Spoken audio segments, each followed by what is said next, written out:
Conference. I welcome all the guest speakers and participants for this second day plenary talk session. So it's my great pleasure and honor to introduce Dr. Raghavan Nagarajan for the second day session. Sir, please ensure that Professor Raghavan Nagarajan joined. Hello, Professor Arul. I'm online. Yes, I'm Raghavan. Yeah, yes. Thank you, Professor. Thank you, Professor. Yeah. So it's my honor to introduce the August gathering for this the plenary talk session. The guest speaker, Dr. Nagarajan Raghavan, is an assistant professor at the Singapore University of Technology and the Design in the Engineering Product Development pillar. Prior to this, Dr. Nagarajan was a postdoctoral fellow at Massachusetts Institute of Technology in Boston and at IMEC in Belgium in joint association with the Catholic University Leuven. He obtained his PhD in microelectronics in 2012 at the Division of Microelectronics and Nanyang Technological University, Singapore. His work majorly focused on the statistical characterization and the reliability modeling of dielectric breakdown and resistance switching in novel high-K dielectric material-based logic and memory device stacks. His major research other interests are the random telegraph noise, prognostic and the health management for the electronic devices, design of reliability and the uncertainty quantification.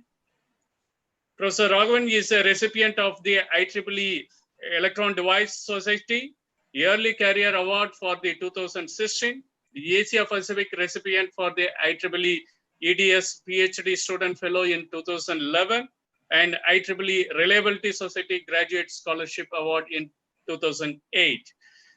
To date, he has authored and co-authored more than 190 international peer-reviewed publications and the 5 invited book chapter as well. He is serving on the review committee member for various IEEE journals and the conferences, including IRPS, INEC, IIRW, IPFA, and ESREF. He is currently a IEEE member since 2005 and is also an invited member for the IEEE Gold Committee during 2012 and 2014. With all these credentials, Professor Raghavan is supporting us for the International Virtual Transdisciplinary Conference to share the research experience and also for highlighting the contribution in the reliability prediction of current and the future nano electronic device trends and challenges. So over to the Professor Raghavan Nagarajan, sir. So the floor is yours. So next 40 minutes, so we look for your the key highlights of your research contribution, and another 10 minutes we will look for your the interaction with the participants. Okay, thank you so much, Professor Arul. Thank you so much for the nice introduction. Let me share the screen. Professor, welcome. Your name displays as Naga, correct? Yes, that's right. Yes. Wait, 1 minute. I will make you as a co-host, then you can free to share the screen. Okay. I am searching your name actually. Okay. Yeah, please, you can share now. Okay.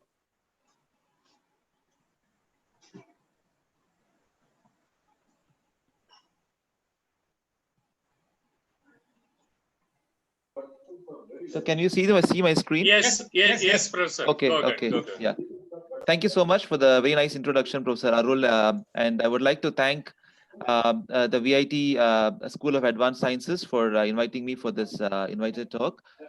And I would also like to specially thank Professor Ramesh Tamankar, who was my very good friend and collaborator for a long time, for giving me this opportunity. So as was introduced, my name is Raghavan. I am assistant professor in SUTD, Singapore University of Technology and Design. And I'm basically working in the microelectronics division over here. And the title of my presentation today is Reliability Assessment of Current and Future Nanoelectronic Devices and the trends and challenges that we foresee in the field of nanoelectronics reliability in the future. So before I go into the technical part, let me just introduce the university to you. So SUTD is a relatively very new university in Singapore. It's a public university fully funded by the Singapore Ministry of Education. We started off in 2009 as a design-oriented institution focusing on interdisciplinary education and technology development, which with a more hands-on focus of education as well. We were jointly set up together with MIT in the US and Zhejiang University in China. It was a joint establishment. And of course, we are now fully, we are on our own right now. After the initial few years, we are fully on our own right now. And it's a fully public university. And I think, these are some of the images that we have of our campus, which was a new campus that was established in 2015. So we are situated very close to the airport in Singapore. Of course, Singapore is a very small island nation. And we're situated very close to the airport. And if you happen to come by, we'll be more than happy to host you here in the future. So I am the head of the Nano Macro Reliability Lab. So I have a group of 10 to 12 members in the group who are focusing on statistical and physical models that we use to characterize the reliability of nanoelectronic devices. This includes both logic and memory devices. And we focus on, understanding the physics of failure and also developing statistical models that can be used for lifetime estimation of these devices when you're actually using them in a system of chip applications and any kind of applications. So we are more of a modeling and simulation group, but we also work closely with experimental people who focus on microscopic investigations of failures in nanoelectronic devices. So that's basically what we do in our group over here. So this is the outline of my presentation. So I will start off with talking about the evolution of semiconductor technology, especially in the logic devices, to 7 nanometer and beyond 7 nanometer nodes that we are right now working on. And we're going to talk about the trends in front end and back end and electronic packaging.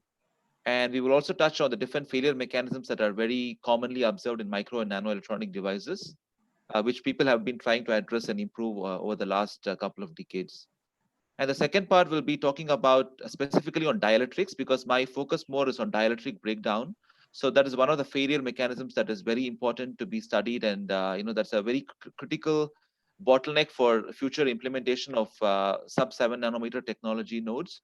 So dielectric breakdown is a very important failure mechanism that we are trying to study. And we're trying to understand what are the complexities involved in dielectric breakdown, how we can better understand it and better improve the future devices to be more robust and resilient to break down in the future. So the second section will basically be talking about what are the different stages of dielectric breakdown that we see in transistors.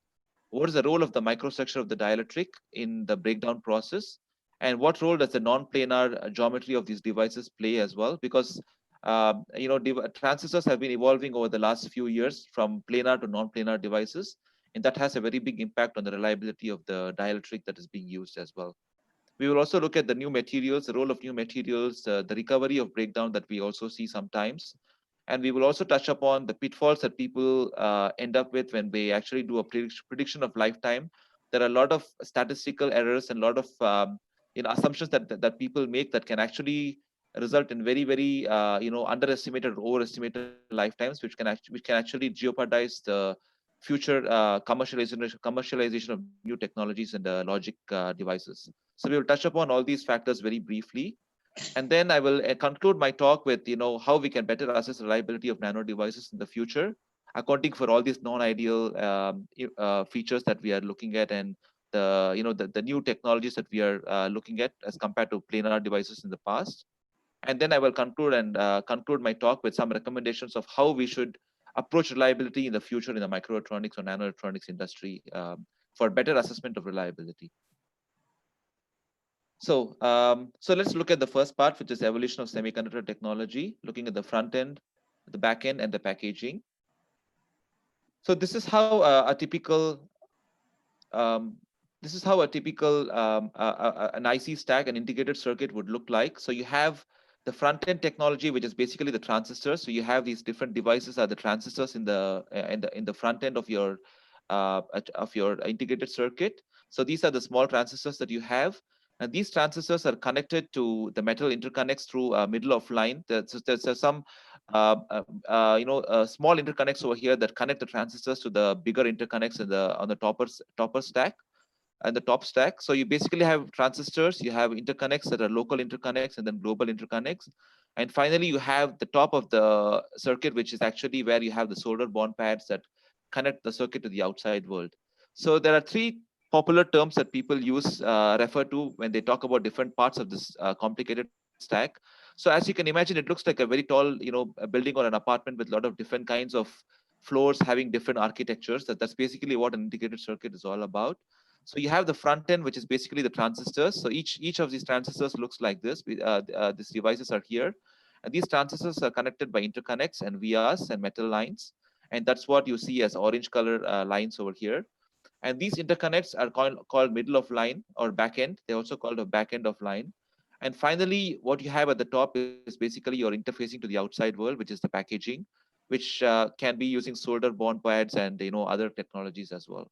So there's front end, there's back end, and there's packaging. So these are three different regimes of semiconductor fabrication stack that you have to kind of account for before you can fully fabricate a integrated circuit for any commercial application. So transistors are the main building blocks, as I mentioned to you. And of course, there is an N-type transistor and a P-type transistor. And as you can see in this particular schematic here, there's a gate that kind of controls the number of carriers of electron or hole carriers in the channel of the transistor. And the source and the drain can be biased in a proper way so that you can have a drive current from the source to the drain. Carriers flowing from the source to the drain, which ends up in a drive current, which basically drives the transistor and the circuit as well. So in this transistor configuration, you can see that the oxide here plays a very, very important role. So the gate is kind of controlling the number of carriers in the channel, but you don't want the gate to be shorted to the channel. You want an oxide that is perfectly insulating so that you can effectively control the channel carrier density, which is basically the fundamental principle that you have to use to drive current through a transistor. So it's actually a three-terminal device. If you forget about the body here, it's the three-terminal device where the oxide plays a very critical role. And if the oxide is leaky or there are a lot of defects in the oxide, then you can imagine that the carriers that flow from the source to the drain will actually tunnel through the oxide and go into the gate, which basically reduces your drive current, which also will reduce the speed of your circuit. And it will also result in significant power dissipation in your transistors, which is basically highly detrimental to any kind of application you're using the transistor for. So this oxide is kind of the heart of the transistor. So the oxide breakdown will actually significantly affect the performance of the system. And it is very important to make sure that the oxide that you're using, the material of the oxide, is very robust to any kind of voltage or temperature stresses that you apply to the transistor. And of course, we know the transistors are used for a lot of different applications, be it for microprocessors, for DRAM and SRAM memories.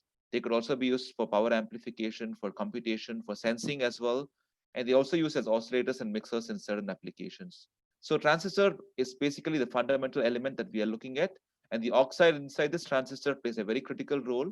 And if the oxide is not fabricated and if the material of the oxide is not robust enough to the voltage and temperature stresses that you tend to apply, then you will have a very big issue at the system level or system of chip level, basically. So this is a trend of the current technology of how transistors are evolving in the last 4 to 5 years, I would say.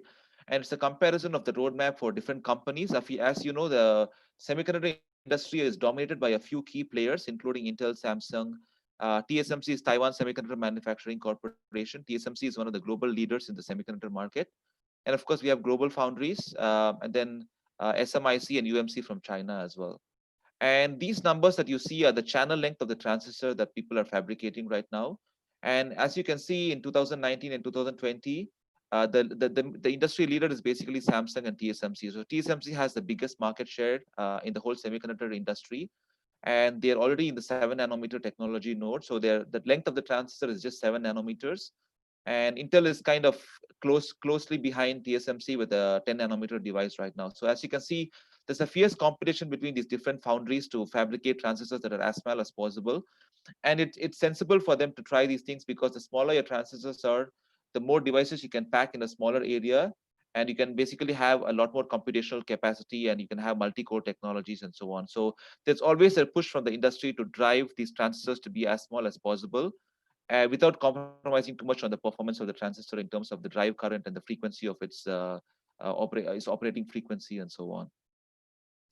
This is another chart that also shows how transistor technology is evolving in different industry, in the different foundries. And once again, you can see that TSMC, Samsung, and Intel are the top 3 companies in this market, who I think together they hold almost 90% of the market share. So that's how big this industry is, and how critically important this technology evolution of technology is to stay up to date and stay in the market race basically. And this is a very recent news about how Intel and TSMC are competing with each other. It turns out that Intel has had some recent issues with their 7-nanometer technology, which has severe yield issues, and therefore they haven't been able to commercialize their 7-nanometer technology. While TSMC has been able to successfully do it in the very recent last few weeks, and that clearly reflects on how their market capitalization has changed significantly over the last 1 month. You can see that Intel and TSMC were very closely following each other for the last 4 to 5 years, but there's a sudden increase in the market share and market capital for TSMC because they have been very successful in commercializing the 7-nanometer technology very recently. So this has changed the market very drastically in the last few weeks, actually. So let's now look at the back end. So back end is basically where, so what I talked about right now was transistors, and transistors are basically the front end of the technology. And if you look at the back end, we are basically looking at the interconnects that basically form the back end of the circuit. And interconnects, of course, there are interconnects, and there's also dielectric in the back end as well. So this chart here shows the distance between 2 metal lines in the back end. And you can see over the last 10 years, there's been a drastic reduction in the distance between multiple different interconnect lines. And the reason they do is, again, is to pack more interconnects in a smaller chip area, so that you can actually have a lot more interconnection between the different devices, which ends up in you being able to make more sophisticated applications using your transistors and interconnects. The biggest drawback with interconnects right now is, as you can see, the RC delay is the resistance and capacitance product.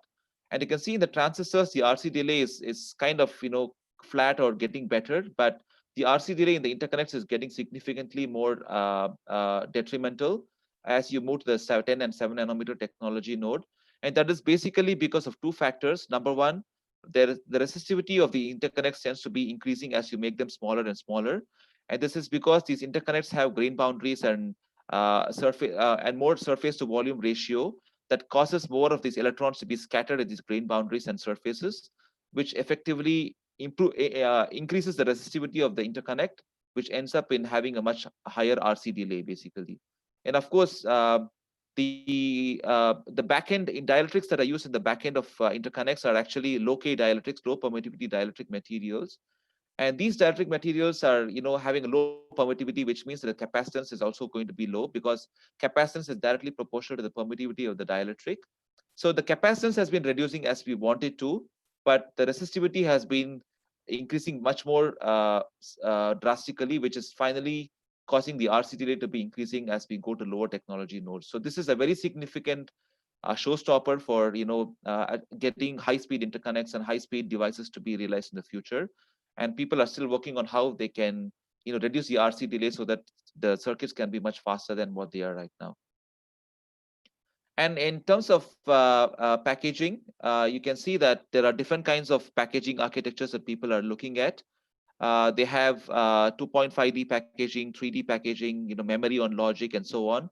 So these different dies can actually be stacked through interposers and also through silicon vias that are actually much bigger interconnects that connect the different dies together on a silicon platform. So there are a lot of different architectures people are exploring for packaging, as you can see.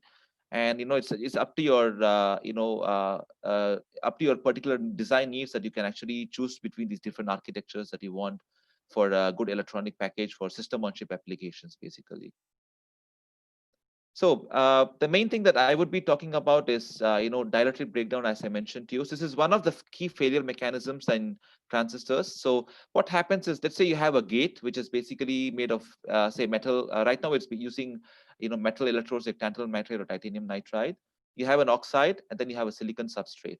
So when you stress the transistor with a particular gate voltage to control the channel carriers, you end up creating defects in the oxide, because when you have an electric field across the oxide, the bonds in the oxide tend to break. In the case of silicon oxide, the silicon oxygen bonds will break.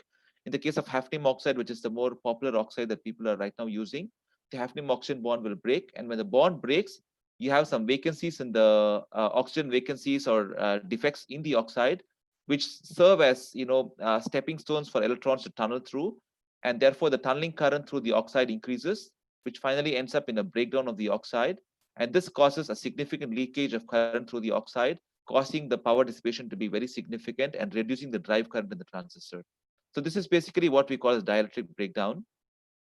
And there are other failure mechanisms that we also talk about in transistors. One of them is called bias temperature instability. It's called BTI. So what happens here is the defects in the oxide get charged with a lot of electrons. And when the electrons get charged up in these defects, they get trapped in these defects. The threshold voltage of the transistor tends to increase, because there's a lot more of these charged defects in the oxide interact with the carriers in the channel, and that causes the threshold voltage to increase. And this also results in an increase in threshold voltage basically means that the amount of voltage you need to turn on the transistor is also much higher now, which causes your power dissipation to be higher, which forces you to use a much higher voltage to turn on your circuit basically. So BTI and TDDB, this is time dependent dielectric breakdown, are two of the most common failure mechanisms that we talk about in transistors, which are very important to be studied and optimized and improved upon basically.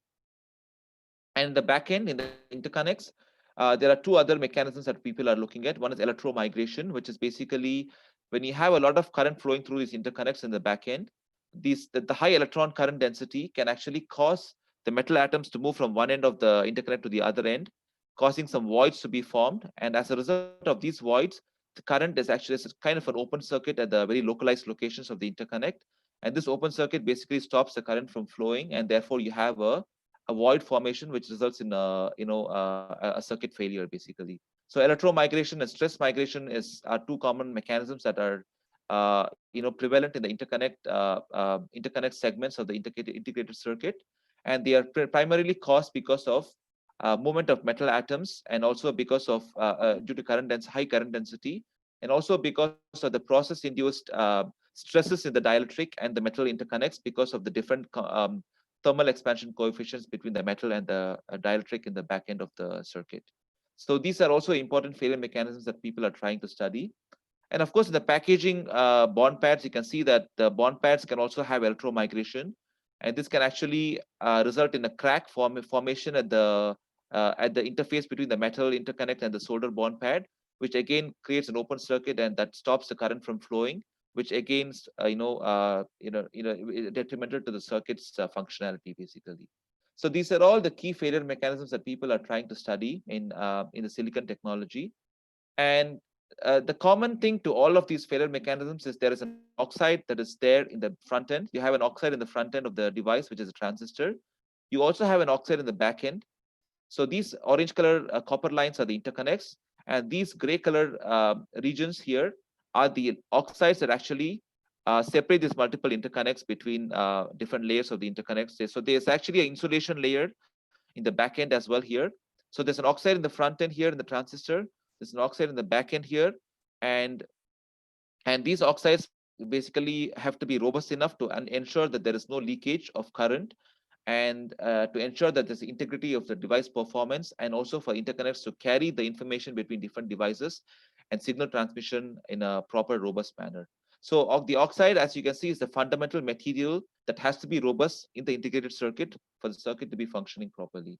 And of course, the material being used in the oxide can be quite different for different locations of the transistor, for different locations in the integrated circuit.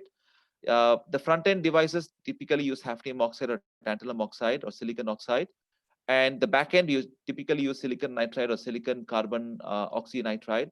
And these are the common materials that people use for the back-end, because these are low dielectric permittivity materials, and these are high permittivity materials that we use in the transistors. So once again, I want to mention to you that the key focus here is dielectrics or oxides. So oxide is also called a dielectric. Basically, they're just two similar terms that people use for the same to talk about the same thing. So you can look at the transistor here. This is the oxide over here.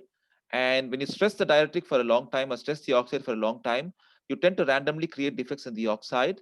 And when these defects align in a certain manner, you have a percolation path that actually connects the gate to the substrate. And this percolation path is actually a short circuit where current can flow through very easily. And that kind of makes your circuit, your transistor fail, because most of the electrons don't really flow from the source to the drain, but they just get shorted to the gate through this percolation path, which kind of defies the purpose of having an oxide in the transistor itself. So this is basically the dielectric breakdown that we see in the transistors, and this is called a percolation path, which basically means there's a linkage of defects that kind of forms a stepping stone, a linkage of defects that causes electrons to easily tunnel through the oxide, causing significant power dissipation. And the same thing can happen in the region between the gate and the contact area of the transistor. There's a dielectric over here, which can also break down. And again, in the back end of line, as I mentioned to you, there are multiple different interconnects over here. These copper interconnects have some kind of a low-K dielectric in between them. And you can also have these dielectric breakdown happening in the low-K dielectrics in the interconnects as well, which again, shorts the interconnects and defeats the purpose of having a proper system, a proper integrated circuit. So let's move on to talk about the challenges in reliability assessment of dielectrics that are being used for future CMOS technology nodes. So there are a lot of different complexities that we've got to look at, and these complexities make the reliability assessment a lot more challenging for future technology nodes. So what is reliability? First of all, reliability is basically the lifetime that you expect a circuit or a device to operate for a particular voltage and temperature that you apply. What is the lifetime I can expect my devices or circuits to operate at? That's basically what a reliability traditionally refers to. So let me just show you a simple schematic of what a dielectric breakdown is. So this is an oxide in the transistor. And when you stress this oxide with a particular voltage, you have defects being created in this oxide. These defects are nothing but broken bonds. In the case of hafnium oxide, it could be a hafnium oxygen bond breaking. And when the bond breaks, the oxygen gets liberated. And what you have in the oxide, these yellow color circles are nothing but oxygen vacancies. So these oxygen vacancies are the defects that we are talking about. And when you stress this oxide, you create defects in this oxide. And when these defects, of course, you can expect that these defects will be randomly generated in the oxide. But when a certain arrangement of these defects aligns itself in a certain manner, you basically have a complete chain of defects that are connected to each other, which is what we call as a percolation path. And when this percolation path is formed, you have a dielectric breakdown, because electrons can easily flow through these defects. They can tunnel through these defects very easily, causing a significant power dissipation and significant leakage current flowing through the oxide. So this is basically what we call as time-dependent dielectric breakdown or percolation breakdown. This is what we call as percolation breakdown. And these circles are basically the defects that I'm talking about. So the first complexity that we have is whether you have a thin dielectric or a thick dielectric. So let's say you look at a 7 nanometer transistor or a 10 nanometer transistor.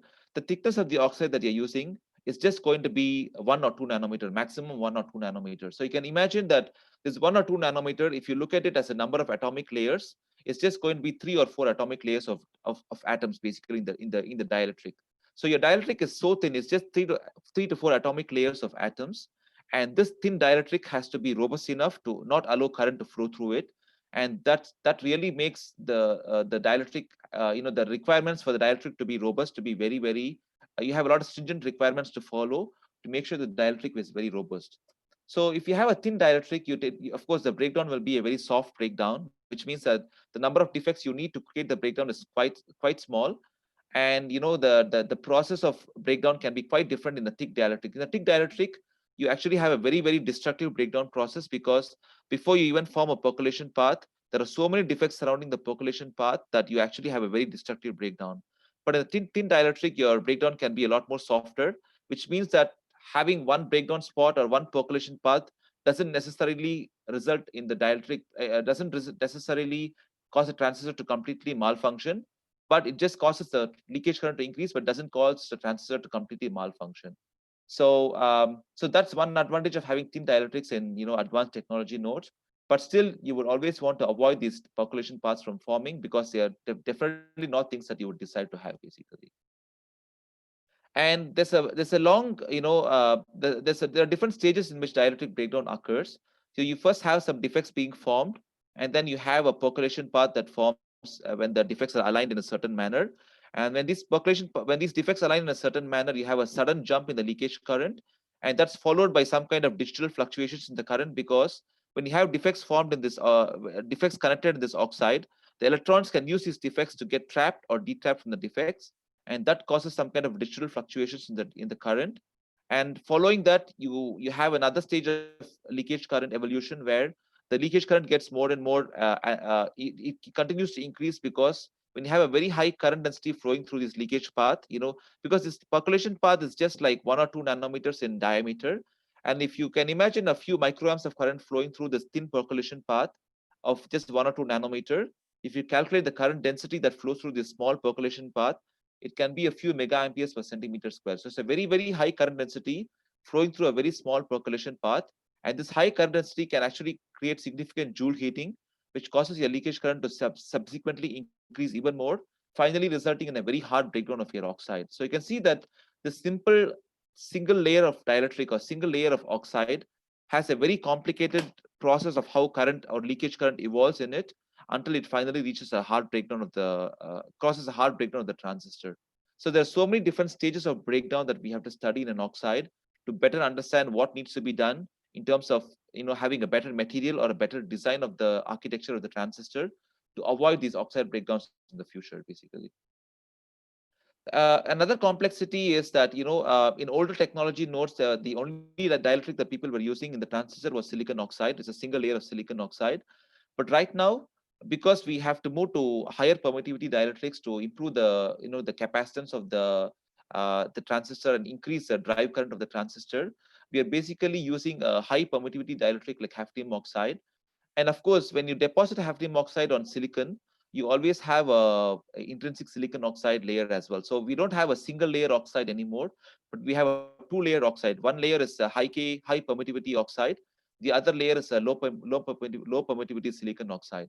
So when you have a 2-layer oxide, the complexity of the breakdown becomes even more, because you need to find out which oxide breaks on first, which oxide breaks on second, and so on. So there's a lot more complexity in the whole breakdown process when you have a 2-layer oxide over here. So these are challenges that people are trying to understand and address right now, basically. The other complexity is the role of the microstructure of the dielectric. So as you can imagine, these dielectrics have their own microstructure. So especially when you look at high permittivity dielectrics like hafnium oxide, they have a polycrystalline microstructure, which means that you have grains, and you also have these lines, which are actually the grain boundaries between multiple different grains. And when you have a grain boundary, these grain boundaries are regions where you have a lot of dangling bonds, which means that there are a lot more defects in the grain boundaries, which also means that the grain boundaries can actually serve as localized regions where current can easily tunnel through. So the grain boundaries in the dielectric can actually serve as weak links for current to easily flow through, and that's not good for us, basically. So we want to avoid these grain boundaries from being a detrimental factor in increasing the leakage current through the oxide. So the control of the microstructure of the oxide is very, very critical. You want to make sure that the dielectric doesn't end up being a polycrystalline material. And if it is a polycrystalline material, which you cannot avoid sometimes, you want to make sure the grain size of the dielectric is big enough so that the number of grain boundaries can be limited to as low as you want it to be, basically. So these grain boundaries, as I mentioned, are actually weakest links where current can easily flow through, because there are a lot more defects in and around the grain boundary. And these defects can serve as traps where electrons can easily trap and detrap through, and they can jump through these defects and cause a very high current to flow through the oxide. And this is an evidence of what happens when your grain boundaries are, and grain boundaries can also serve as places where the defects the electrons get trapped over there, which causes a localized charging of the grain boundary, and that actually affects your threshold voltage of the transistor, increases the threshold voltage of your transistor quite a lot. So the control of the microstructure of the of the dielectric is a very, very critical factor that has to be considered as well. So you can see this image, this TM image is taken from a transmission electron microscope. You can see that these patterns of these lines are actually the grains of the hafnium oxide, and these brighter regions are actually the grain boundaries, And this is a grain 1 and this is a grain 2. And in between them, you have a grain boundary that actually serves as a localized region for current to flow through very easily. So the takeaway message here is that the microstructure of the grain boundary plays a very critical role. And then I would also like to talk about this part here, where we are looking at probing a dielectric. So we have a dielectric here with grain boundaries. We're trying to probe it with a scanning tunneling microscope. And when you probe a dielectric with a scanning tunneling microscope, you can see that these regions, these brighter regions, are the grain boundaries, and these darker regions are the grains. And you can see that the current that can flow through these grain boundaries is much higher than the current that can flow through the grain here. So GB refers to grain boundary, and grains are the regions where you have a lower current. And this is a clear evidence to show that grain boundaries tend to be regions where the current density or the current leakage current can be much higher. So you want to control the density of grain boundaries in a dielectric to make sure that your transistor is more robust. So what happens when you have grain boundaries in your dielectric? This is what happens. So what you see here is that you have a lot more defects that are locally created in and around the grain boundaries. So the defect generation is no longer a random process, but it's more localized in and around the grain boundaries. And as a result of that, the time taken for you to form a percolation path and an oxide breakdown is much more lower now. It's much reduced, which means that the dielectrics are less robust when you have a lot more grain boundaries in it. So these are challenges that people are trying to address. How can we avoid grain boundaries, or how can we reduce the density of grain boundaries to avoid this kind of non-random defect generation that causes oxide to break down very, very fast? So the third complexity that I want to talk about is the new device geometries that we are looking at. So in the past, in the sub 20 nanometer technology nodes, or even the sub 10, 10 nanometer nodes and beyond, the transistor that we were using is a planar transistor. So you just have a planar device. You have a source, you have a drain, and you have a gate over here, and the current just flows through in a planar manner. So it's basically a planar device, a very simple to fabricate structure. But of late, in order to increase the drive current, in order to increase the density of transistors that you can pack in an integrated circuit, we're kind of looking at non-planar device architectures like FinFETs, which look like this. You have a fin architecture, you have a fin here, and you have a gate that actually wraps around the fin. So you can look at the architecture. It's no longer a planar device, but it's a non-planar device where the current is flowing through the fin in a non-planar manner. So there are a lot more sharp edges to the transistor, and there's a lot more electric field confinement in the transistor, which actually affects the field distribution and the carrier distribution in the transistor. And these non-planar effects will actually significantly impact the breakdown of the oxide, because the breakdown in the field in the oxide is no longer a uniform field. It's actually it's a localized field in the around the fin corners. You can see that these sharp regions are places where the field distribution is much more concentrated. So the field lines are a lot more concentrated there, which means that the oxide can preferentially break down in these sharper corners of the transistor. So these non-planar architectures are actually becoming very detrimental for the oxide, and therefore you need to make the oxide a lot more robust to make sure that these non-planar architectures don't impact the oxide in a negative way, basically. So for sub 20 nanometer technology nodes, people are looking at FinFETs, and there's also this gate all around device that people are looking at for sub 5 nanometer technology nodes.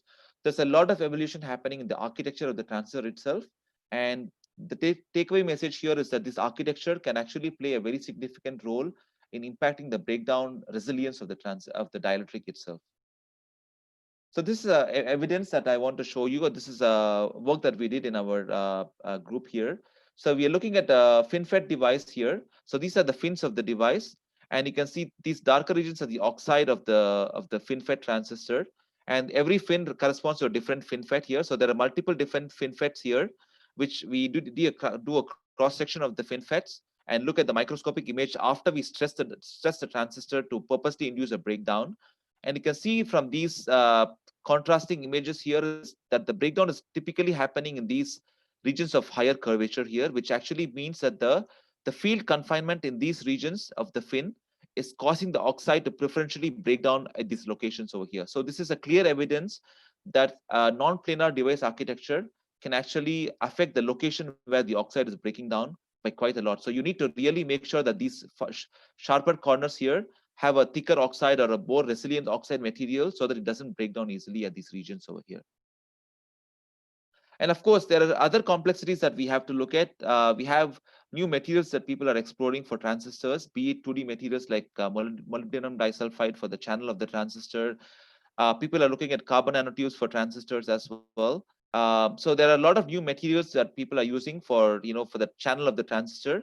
And this also means that the oxide that is in interfacing with the channel of the transistor will also have to evolve itself to make sure that there's a good interface between the oxide and the channel of the transistor.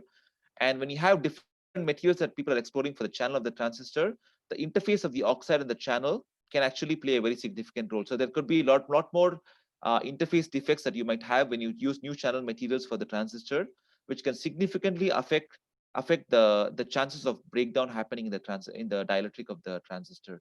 So these new materials actually make the oxide breakdown process a lot more complicated when you want to design better devices for the future.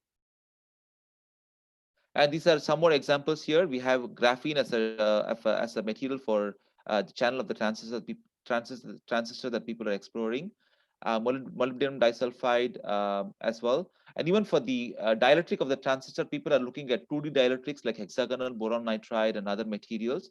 So not just the channel of the transistor, but even the dielectric material of the transistor has been evolving quite a lot. And people are trying to explore a lot of different materials for, as alternatives to hafnium oxide for the dielectric of the transistor. So there's a lot of material evolution and explorations that are happening in the last 5 to 10 years, I would say. Yeah.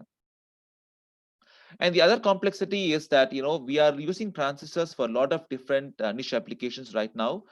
Transistors are being used for, neuromorphic devices. So as you know, in the era of artificial intelligence, you want to have hardware-based neural networks that can actually do computation for you at the edge. So if you're looking at an autonomous vehicle, a self-driving car, or some other, highly secure application where you want to make decisions on the fly without having to rely on the cloud computing, you've got to have neuromorphic devices or hardware-based neural networks that can actually process the device at the node itself without having to transmit data to the cloud every time.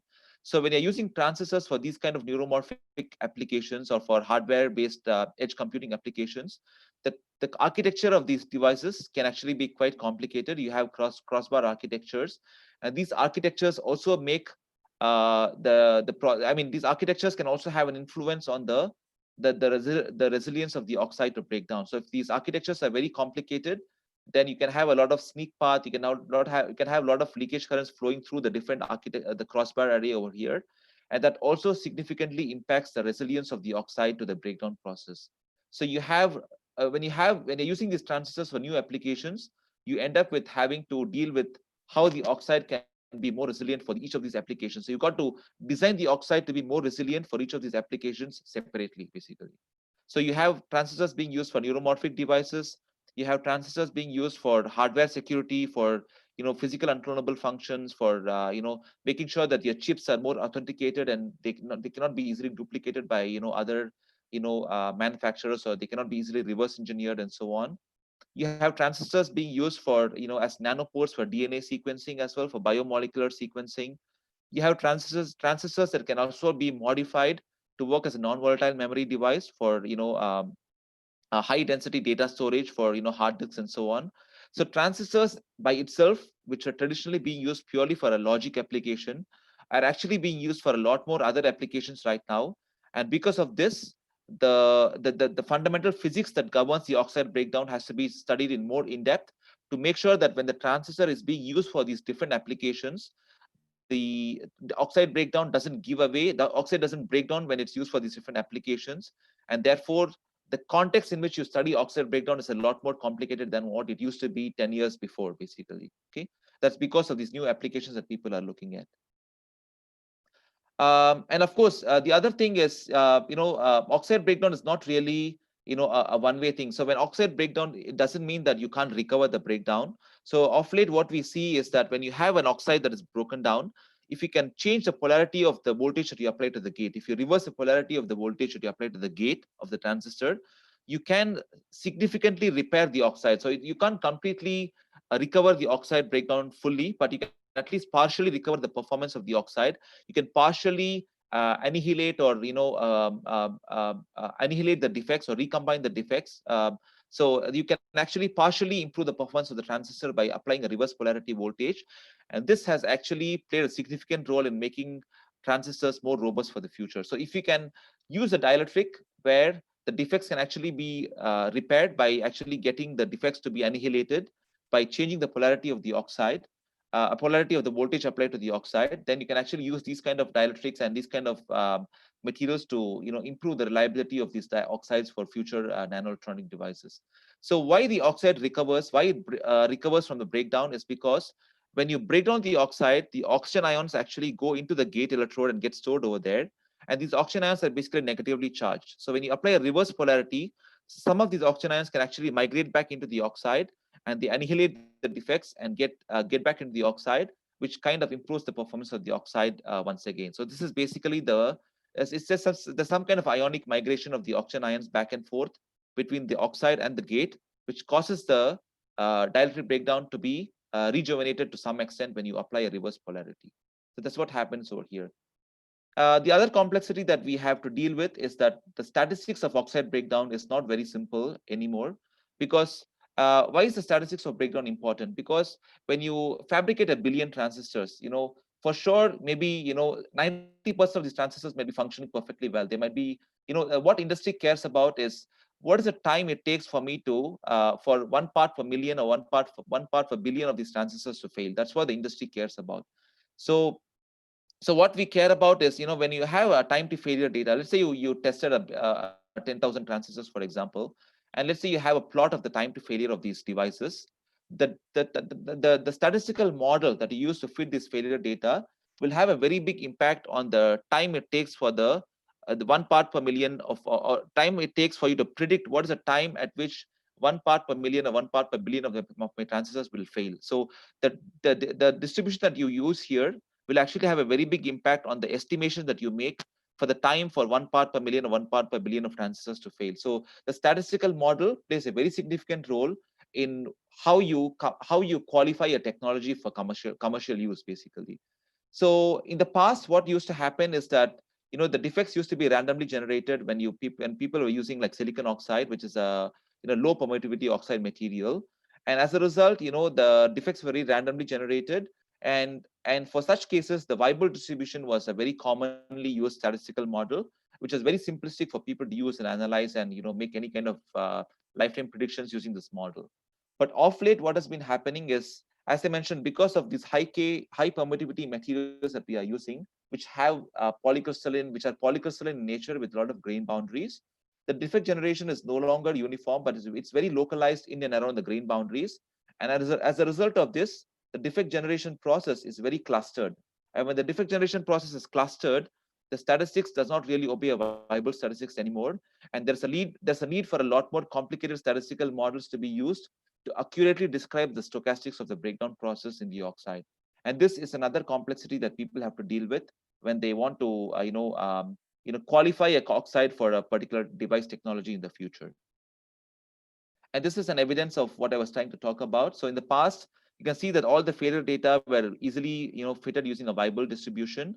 But of late, if you look at for example, if you look at magnesium oxide, which is one of the oxides that people are looking at for future device technology nodes, you can see that the oxide breakdown statistics does not really follow a straight line anymore. There's a lot more variability. There's a lot more complexity in the model that you have to use to fit these data points accurately. So the statistics is getting a lot more complicated as compared to what it used to be when silicon oxide was a conventional oxide being used for transistor applications in the past. And the last complexity that I want to talk about is what kind of model do we use to extrapolate lifetime of oxides? Because imagine that you have a transistor and you want to test the oxide, you want to break down the oxide to find out what's the time it takes to break down the oxide for a particular voltage or temperature. Normally, our circuit will be operating at 1 volt or less than 1 volt, right? So if you test your transistor at 1 volt and wait for it to break down, it would maybe take 10 years or 20 years to break down, but you can't really wait for such a long time for these devices to break down to commercialize and qualify the technology. So obviously what people do is they kind of subject the transistor to accelerated stress conditions by using very high voltage and very high temperature, very high electric field, to purposely break down the transistor at much shorter time spans. And then what they do is they take these accelerated stress data and try to extrapolate the lifetime to predict what would happen if I operate this device at a much nominal operating condition. So they kind of do a lifetime prediction or lifetime extrapolation from accelerated stress conditions to normal use stress conditions. And in the process of doing this extrapolation, you have to use some kind of a physical model to do the extrapolation. So there are a lot of different physical models that people propose, based on, and these physical models could be, there's a model that says that time to breakdown should be following a exponential model. It should be, or some people say it should follow a 1/, exponential model and so on. So a lot of different models that people have proposed to do this extrapolation. Until today, there is no single, consensus on which model is the best model for a particular oxide, because each of these models relies on a different physics of how the breakdown happens. And based on the different observations people see from microscopic studies, from simulations and so on, different people believe in different schools of thought on how oxide breakdown really occurs. And depending on the model that you choose, the extrapolation that you make will actually be very, very different. And as a result, the model that you choose should really be very accurately reflective of the material that you're using. And if you're not very sure of which model to use, then whatever predictions you make are going to be very, very untrustworthy, basically. So this is another challenge that people are facing in the oxide breakdown qualification process in the semiconductor industry. Professor, another 2 minutes, we have to wind up this. Okay, sure. Plenary session. Yeah. Okay, sure. So let me try to, I'm kind of getting close to the end. So let me just move forward. And of course, the last point I want to talk about here is, the fundamental mechanism by which charges get transported through the oxide can actually be quite different depending on the voltage that you choose. So if you're testing a transistor at 3 volt, for example, the mode of conduction of electrons is actually through Fowler FN tunneling. But when you actually look at nominal operating conditions of the transistor at 1 volt, the electron carrier transport is actually happening through direct tunneling. So the tunneling mode itself can be very different depending on at what conditions you stress the dielectric, and and this actually has a significant impact on the lifetime that you are extrapolating as well. So there's a lot of complexities, as you can see, in how you have to understand oxide breakdown and better use it for better prediction and better qualification of these devices in the future. So how do we better assess reliability in the future when there are so many complexities to deal with? First thing is you've got to look at multi-scale degradation models. You got to make sure that when you model oxide breakdown, you look at all the fundamental physical mechanisms. You look at the atomistic nature of how defects are formed, how defects are migrating in the oxide for different voltage and temperature conditions. And you've got to make sure that you have a solid multi-scale model framework that can accurately describe how the oxide breakdown happens. And only then you can fully describe the complexity of the physics that is happening over there. Okay. And the second thing is, as you know, if you want to use a multi-physics model and you want to use this as a model to improve the design of the transistor or the oxide, these models are actually very computationally intensive, because you need a very sophisticated workstation to kind of do these kind of modeling activities. But you can't always rely on these high fidelity workstations to do all the simulations that you want to do. So you got to leverage on machine learning frameworks to maybe speed up the design of the oxide, to maybe improve the resilience of the oxide. So you got to rely on machine learning models that can take the high fidelity simulation results and have a much more highly efficient model that can then be used for better design of the oxide in the future, basically.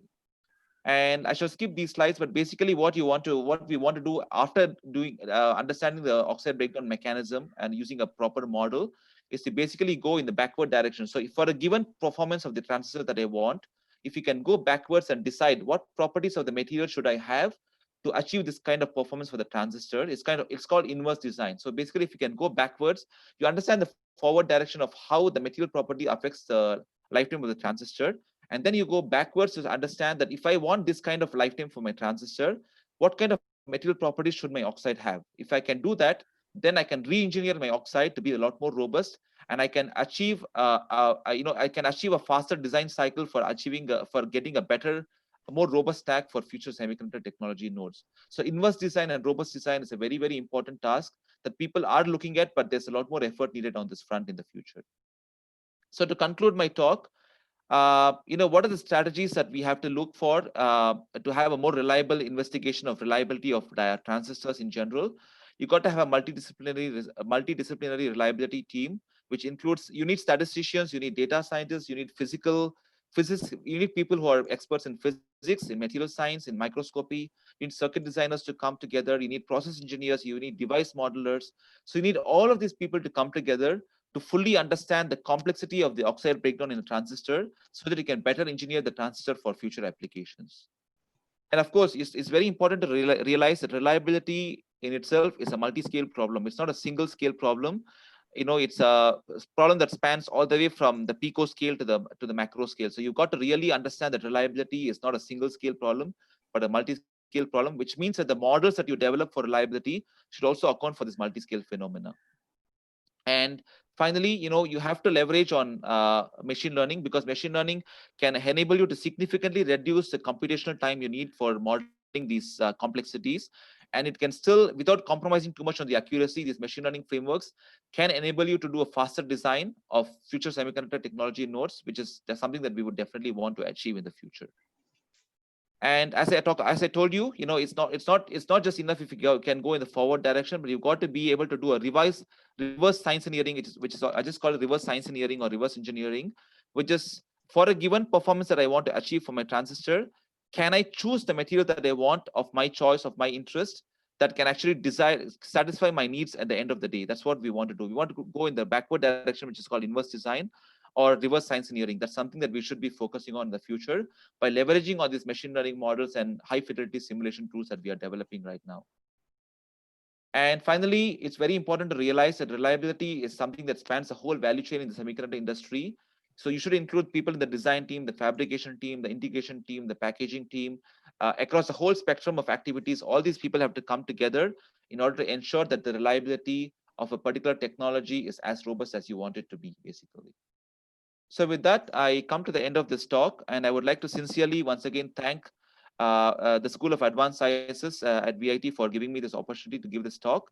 And I would also like to especially thank Professor Ramesh Tamankar, who actually personally invited me to give this talk. And I would also like to acknowledge the members of the Gate Oxide Reliability Group at SUTD, and also the members of my team at Nano Macro Reliability Lab, who have been part and parcel of all this work that I have showed over here. And sincere thanks to everyone at VIT for giving me this opportunity to talk and present my work. Thank you so much.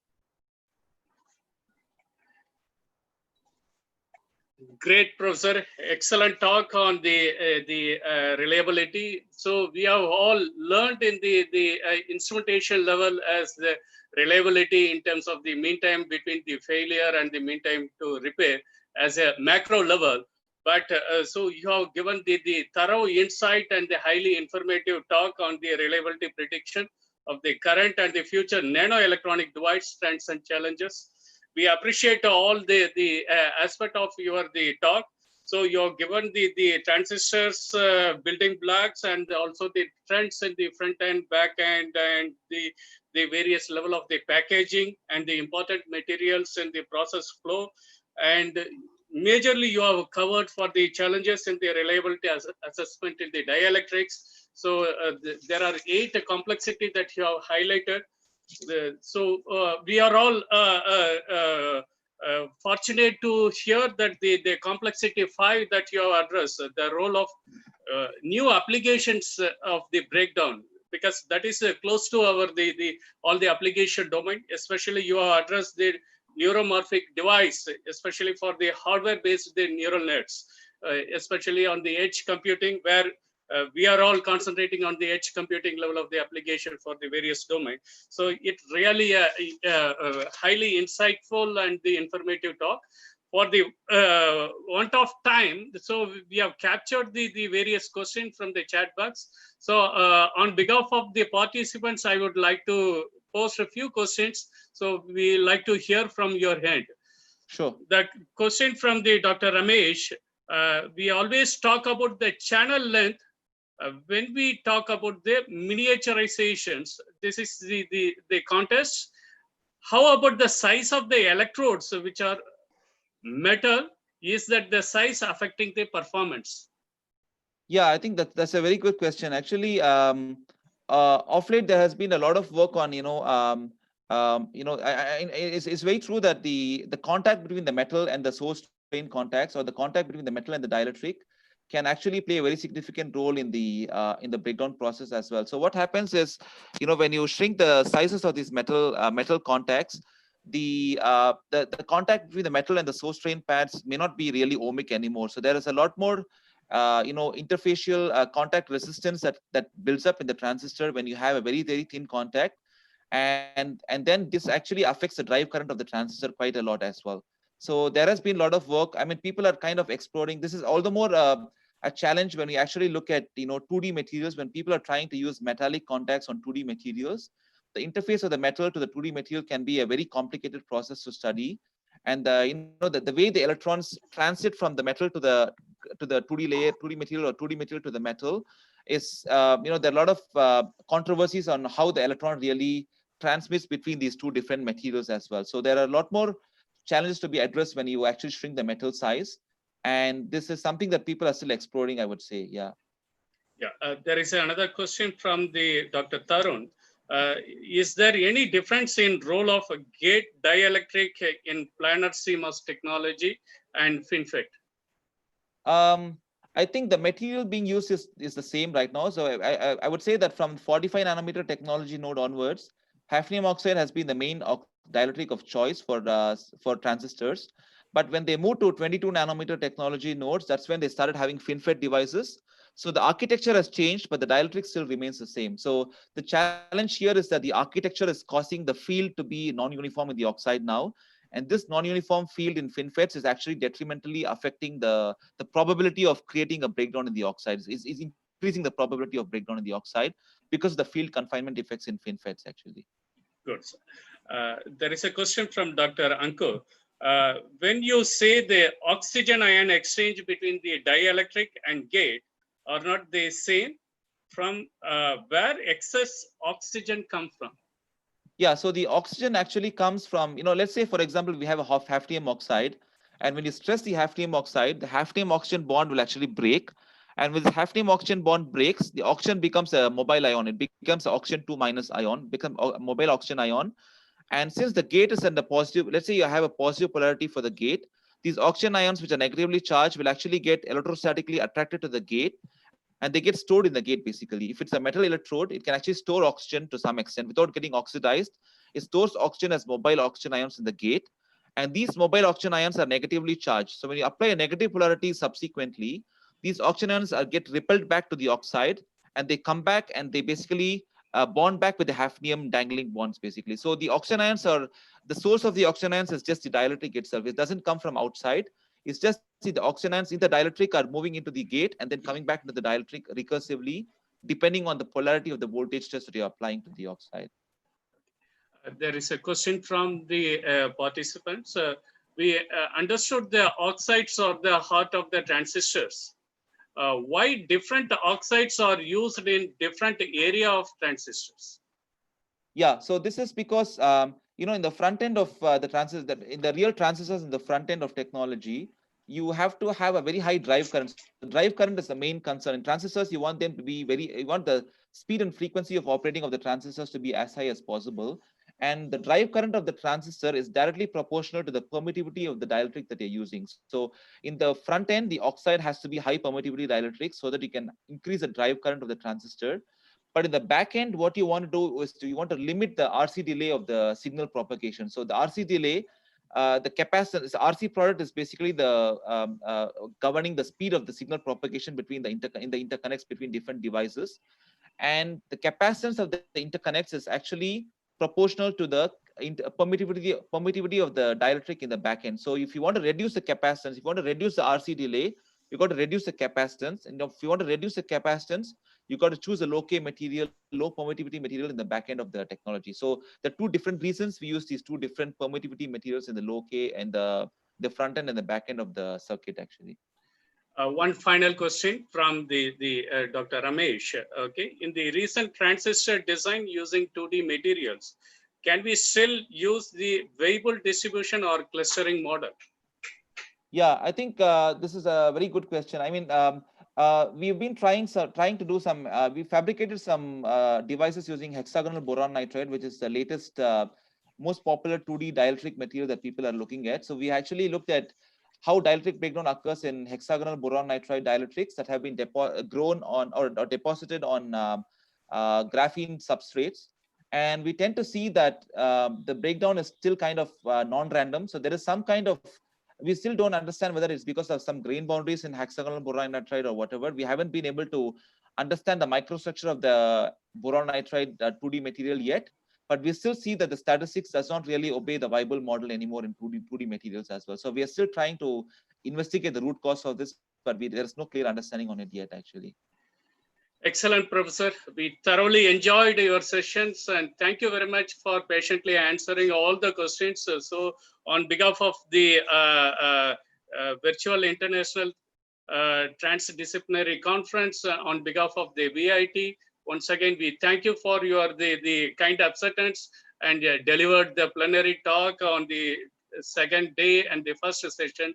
So we are very much grateful for your time, and thank you very much once again for your active participation.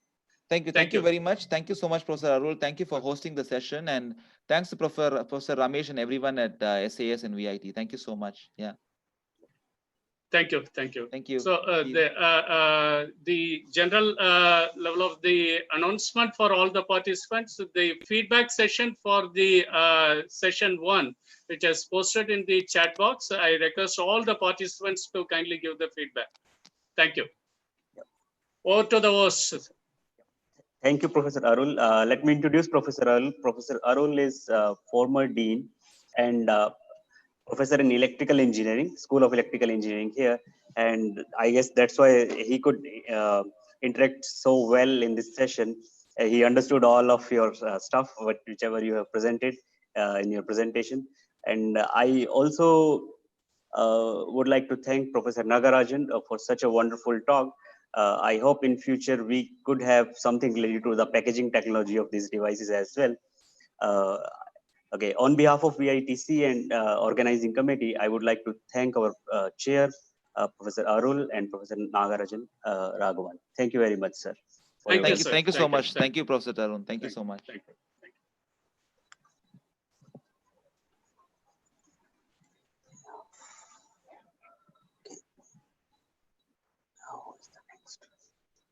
Who's the next speaker?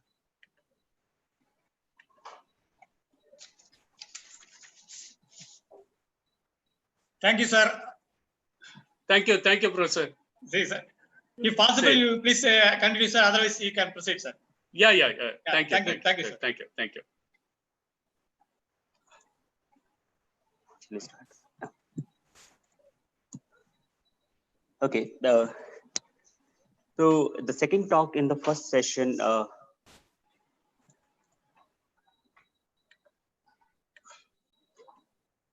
will be delivered by Professor Harish Kumar Madhyastha, Faculty of Medicine, University of Miyazaki, Japan. And the title of the talk is Biointerface between Colloidal Nanocuticle Gold, Quercetin Conjugate and Skin Fibroblast. Professor Tarun, sorry for the interruption. Yes, chair has come, Professor Prakash. Yeah. Professor Pragasam is there, sir. Yeah. Thank you. So for this session, we have Professor V. Pragasam from School of Biosciences and Technology. He's Dean of School of Biosciences and Technology. I would like to request him to take over the session and introduce the speaker.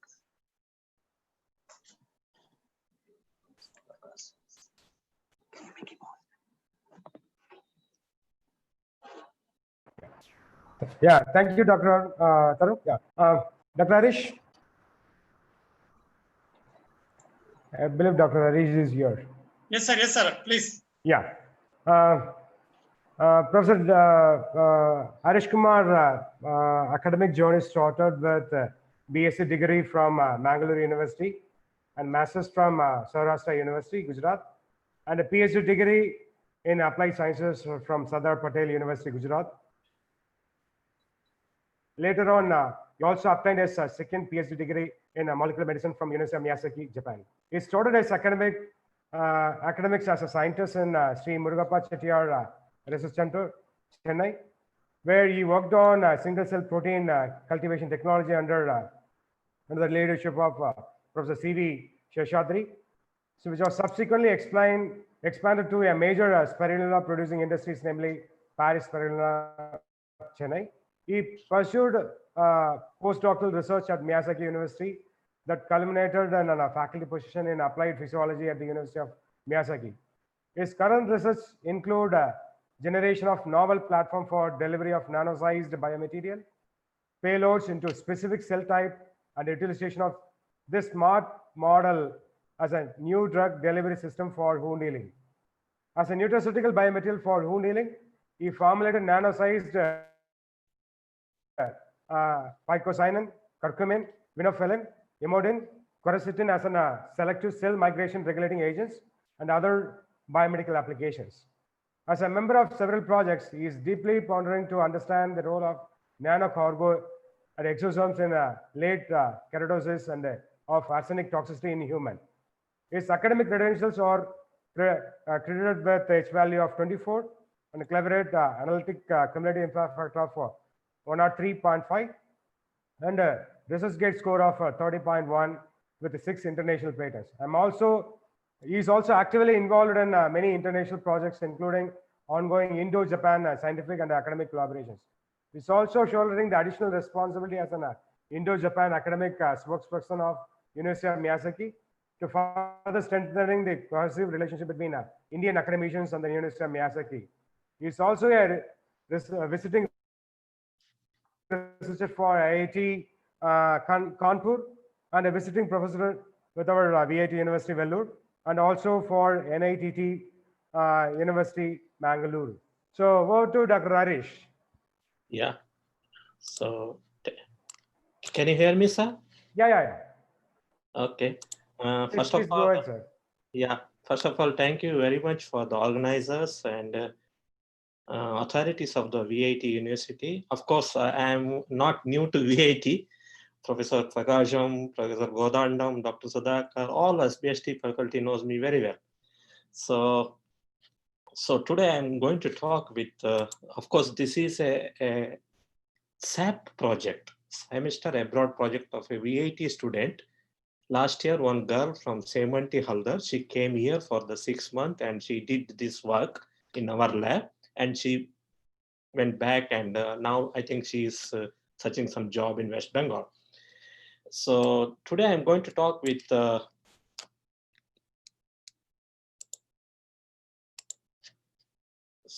biointerface mechanism of the quercetin, AU quercetin nanoparticle, conjugated quercetin AU non-conjugate particles, and what's its role in the specific cell migration. Fine.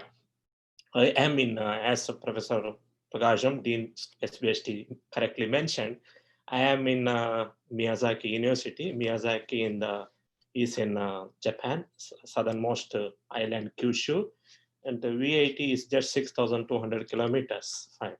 So we have two campuses principally. One is Kibana and another one is Kiyotake. Kiyotake is especially a nursing as well as medical faculties. My lab is here. This is my lab in the fifth floor of this building. Central research lab. Fine.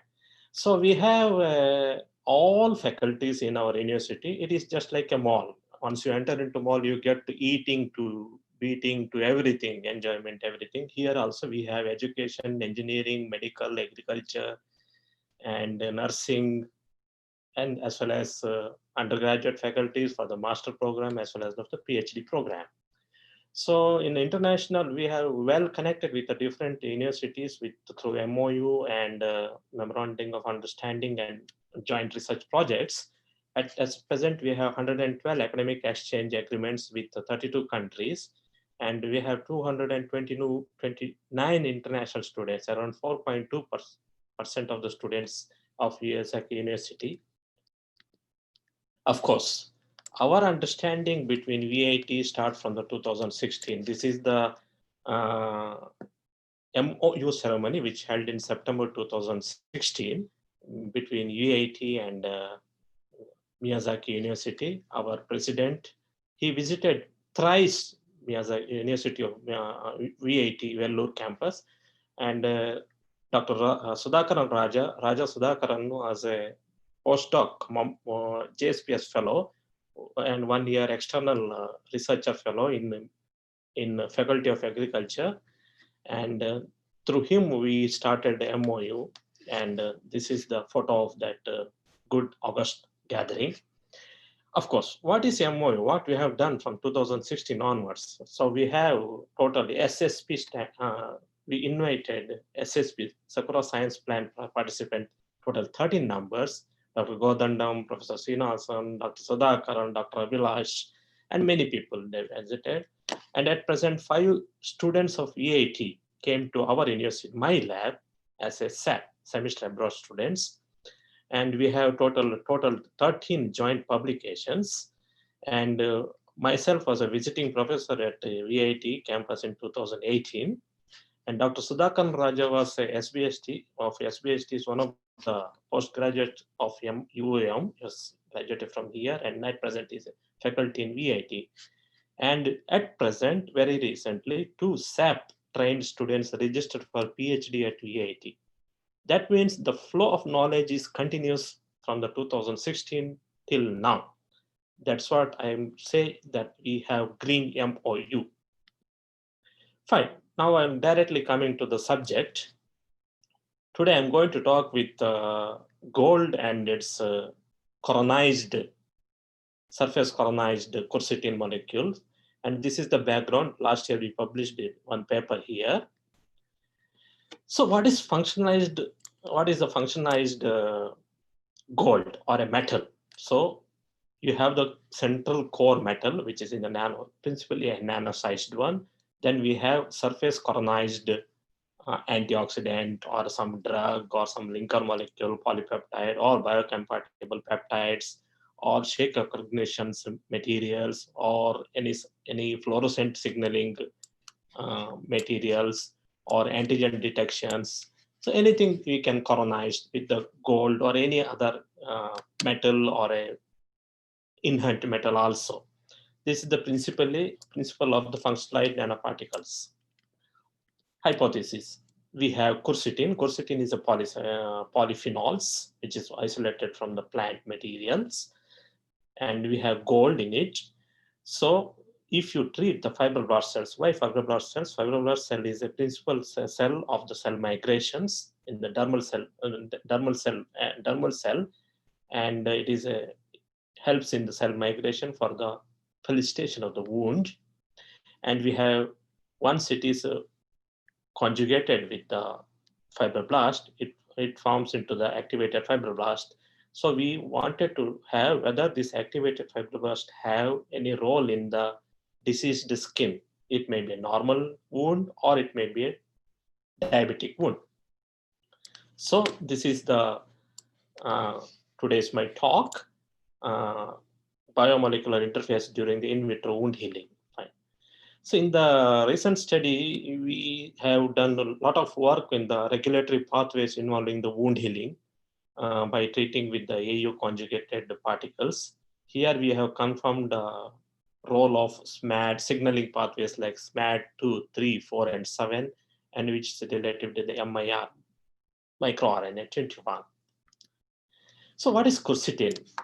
Fine, quercetin belongs to flavonoid. It has 3 rings and 5 hydroxy groups. 3 rings, 1, 2, 3 with the hydroxy groups, which is terminal attached with the hydrogen ions.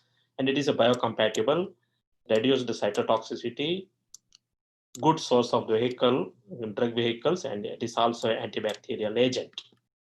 Fine. What is wound? Wound is a pathological state where tissue becomes separated or destroyed, or that means it is a disformalities of the body tissue. It is a skin or anything, intestine or internal organ or liver or something like that. Wherever it is called a pathological conditions. And healing is a reverse process. It has to heal, otherwise it will form into the pathophysiological events, and it may ultimately leads into some tissue complications and finally death. This is a schematical representation of this is normal wound. Suppose if there is a wound and this kind of information or disformalities will be formed in the skin. Classification of wound. There are several types of wound. One is physiological wound. It has the classical example of this one is the menstrual cycle and lochia. It is a postpartum bleeding during the childbirth. And the pathological, it is internal one, ulcer, plexus injury, diabetic neuropathy, brain aneurysm, and ischemia. And the third one is the skin injury, bone injury, burn injury, and all others one. In the burn injury, there are two types of wound. One is closed wound, another one is open wound. We are principally working on the open wound, which is exposed directly to the environment. So this is the internal wound and external wound I said in the previous slide. So which leads into the different physiological conditions like impaired circulation, neuropathy, and tissue inflammations. And external wound has initiate the bleeding, large bruises, and compartment syndrome in the body. And it's also a good source of infection, platform for the infection. And finally, if it is not formed, there will be a black patch on the skin, which is ugly looking, doesn't look nice. It's from the scab formation. And of course, it is a bad appearance. Fine. So wound degree of the wound has a different risk level. So one is the clean wound. It is a normal wound. It is a normal non-diabetic wound. It is the no viscous formation. Sepsis formation is very less. And secondary infection rate is less than 3%. It is a clean wound. Next is a bit contaminated wound. Clean but contaminated. Here infection rate is 10%. It is not so severe, but it is not good. Third one is the contaminated wound. It comes mainly from the bad operational system in the internal organs, especially the intestinal, gastrointestinal, septic, kidney, heart, and other problems where contamination rate is around 40%. Dirty wound, it is a diabetic wound, doesn't look at all. It is a very bad appearance and which has a severe secondary confinement for the secondary infections. And it is if it is exposed more than 6 hours in the operation room or in the ICU or in the hospital bed, certainly it has the contamination coefficient for the other patients, those who are nearby. Answer. Of course, the traditional method of the healing is the ointment, some kind of gels, soothing agents, or some internal healing modulators. But nowadays, people are starting working on the nano connotated metals, especially silver and zinc and Au gold. So this is the concept. You have metal in the core metal, and you have the coronated, which is coronated substances may be a metal itself or some drug or some natural compounds which has the highest healing potentials, but in alone it cannot work alone. So that we have to have conjugation with some other materials. Fine. So we have taken the polyphenols, the quercetin as the polyphenols. Of course, we have done the prediction analysis. Of course, this work is done by Dr. Mohan Raj of SPST. He helped a lot. And this is the AU quercetin, AU and conjugated with the quercetin. And it is AU only, sorry, it is AUNP, AU nanoparticles and AU quercetin nanoparticles. And you can see there is a small increase in the size of the particles, and distribution by intensity average shows that it has around 47 nanometer, and this is a 38 nanometer. Of course, increase is not too significantly big, but we can say that both from the TAM as well as the DLS analysis, there is a coronization or a functionalization of the surface is seen. Fine. What is the role of fibroblast in the wound healing? Fibroblast is the central atom,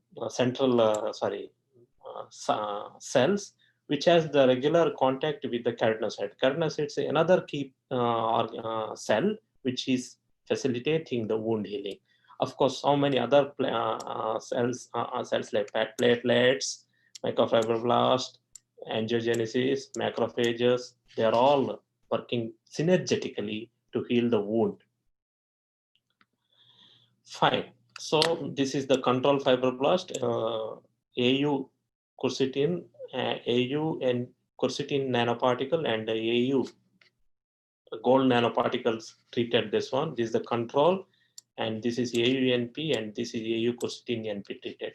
Of course, in the AUNP, that means gold alone nanoparticle there is a severe disinformation or the condensation of the fibrils of the fibroblast cells. So it is all round, become round, means enlarged the nucleus. Of course, when you treat it with the AU quercetin nanoparticles, slowly fibrillogenesis has deformed.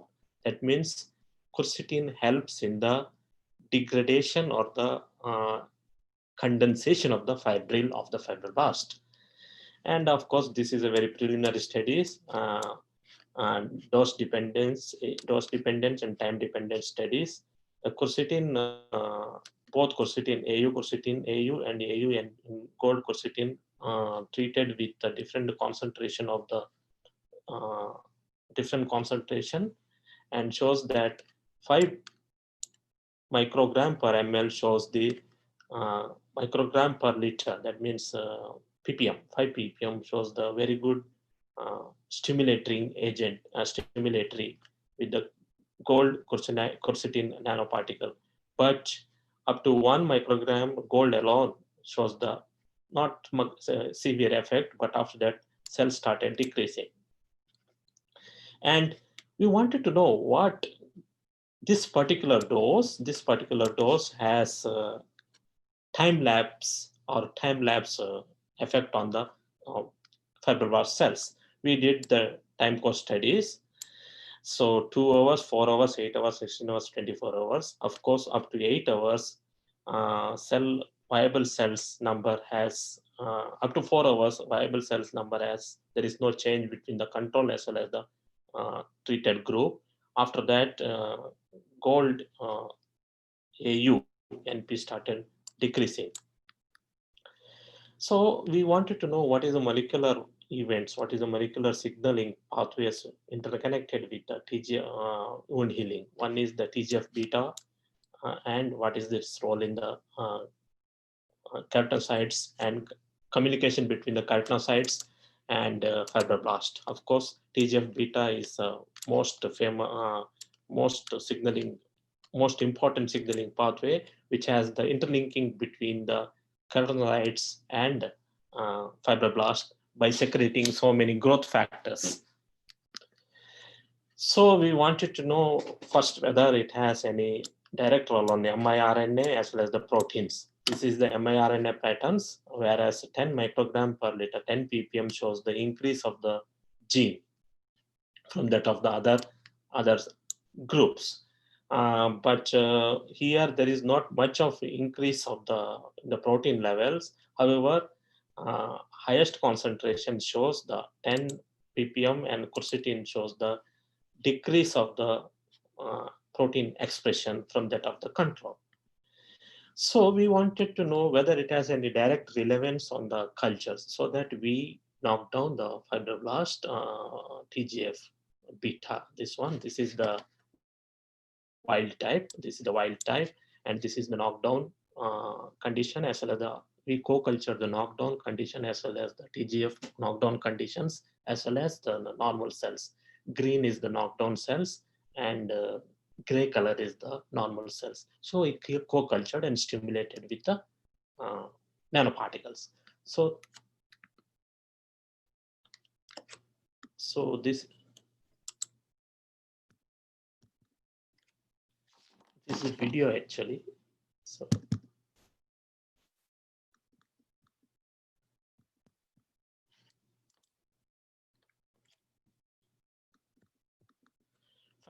So we found there is some problem in the video. Anyway, so we found that skeletal degradation is the key event for the less migration of the TGF-beta knockdown cells.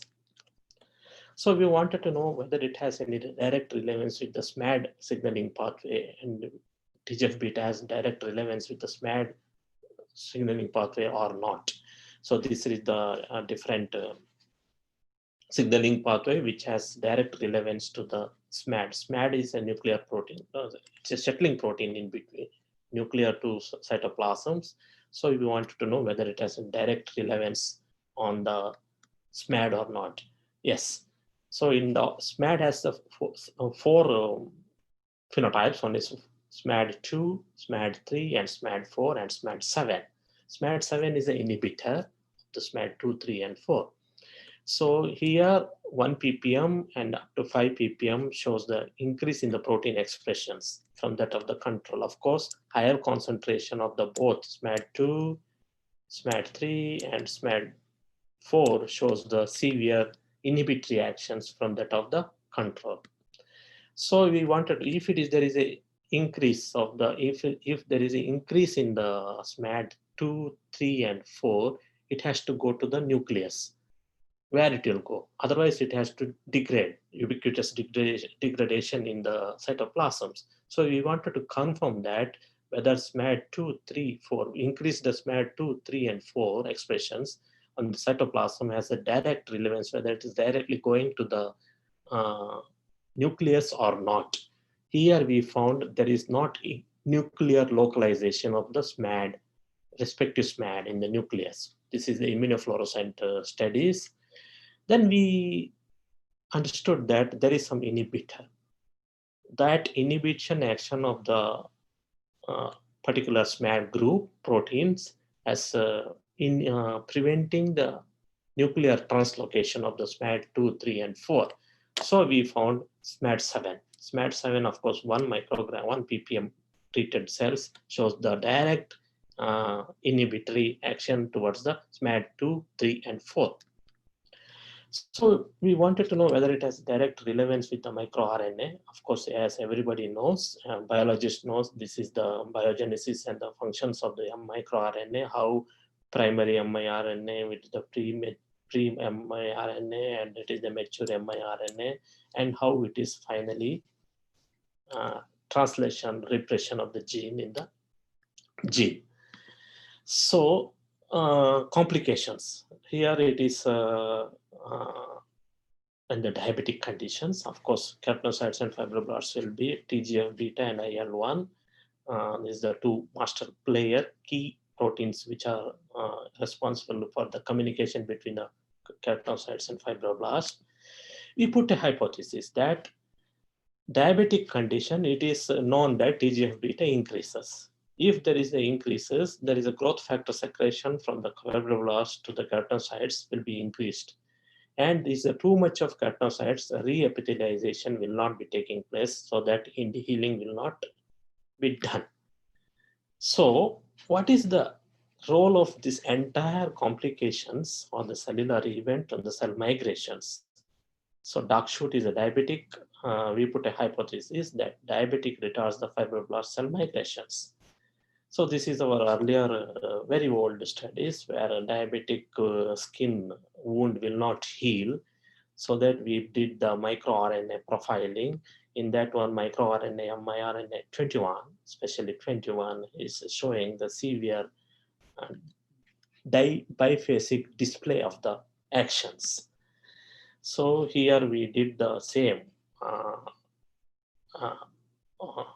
miRNA expression with primary and pre and matured one, and PDCD4 is the inhibitor of this one. In all cases, primary miRNA 21 is significantly increased from that of the control and all other groups. Of course, this is quercetin. There is a decreased activity in all cases. Only in the quercetin alone shows the high increased activity in the mature miRNA 111. So it is complicated, complicated observations, results we got. Primary has increased, pre-S there is no changes. In the mature miRNA shows the no changes, but quercetin alone shows the reverse actions. So we wanted to know what is the reason for this, so that we did the PDCD4. PDCD4 is another action, another gene which has direct relevance to the miRNA 21 regulations. So that in all cases, the PDCD4, there is a decrease in the activity, including the quercetin. So this is the pattern of wound healing. This is the control. 0 hours, 4 hours, 8 hours, 16 hours, and 24 hours. The gradual healing was observed. This is the wound edge. Black color indicates the wound edge, and green line indicates the central point where the cells will migrate to the central point. And this is the red irregular edge, is the edge of the newly formed or newly migrated fibroblast cells. Of course, gradual increase in the migration of the fibroblast cells were observed. In the finally, there is a 24 hours. It is almost healed, not completely healed, but it's almost healed, right? In the gold nanoparticles, of course, in any of the period, there is no increase in the cell migration at all. But interestingly, gold quercetin conjugated nanoparticle shows the rapid increase in the cell fibroblast cells in the 24 hours. A complete heal was observed. Complete heal. Of course, here you can see a gray color, light gray color. That means cells are migrated, but cell-to-cell communication was not observed. But here it is, cell-to-cell communication was observed and cells started overlapping. That means tissue formation or genesis of the tissue formation began. Of course, quercetin alone did not show much of the migration patterns, but it is better than the AU gold nanoparticles. And this, if you compare this to this one, quercetin is little better than the gold alone. But one confirmation what we found here is gold nanoparticle shows the most severe bad and hampering effect. And this is the video actually, but once again, fine. Here it is not working, sorry.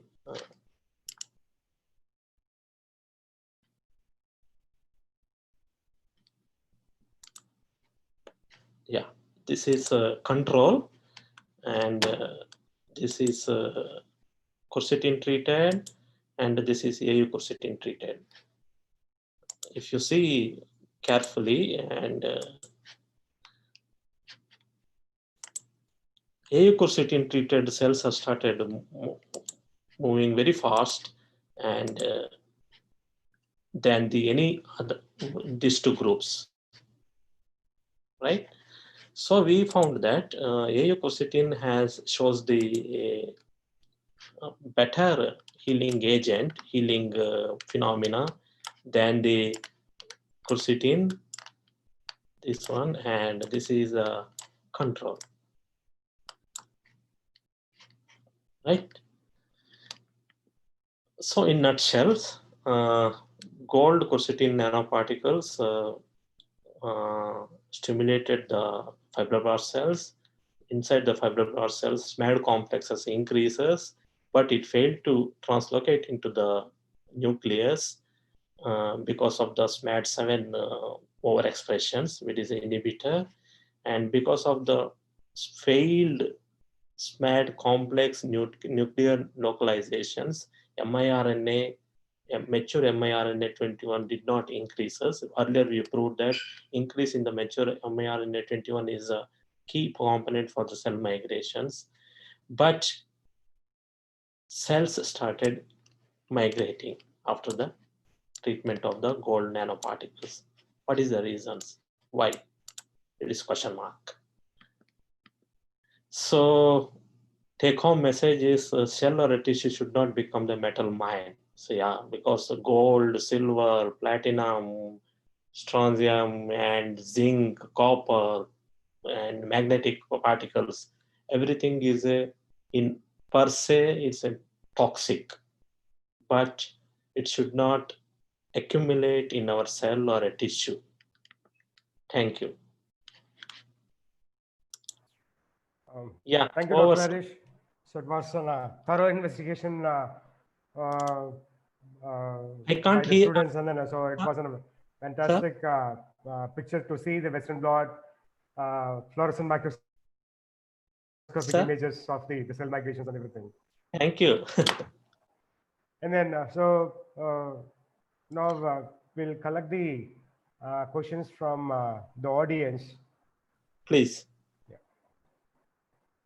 Am I visible and audible? Yes, you are visible, sir. You are visible. Audible also, no problem. Yeah, you're audible. Yes. Thank you. Yeah.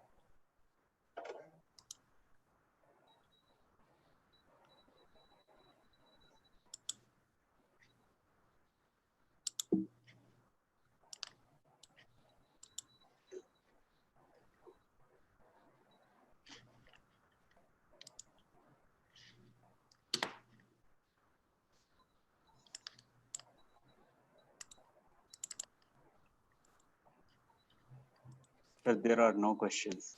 No. Yeah, no questions from the audience side. So, Maybe, anyway, maybe it is a transdisciplinary. I think mine is pure biology. yeah, that's true. Yeah.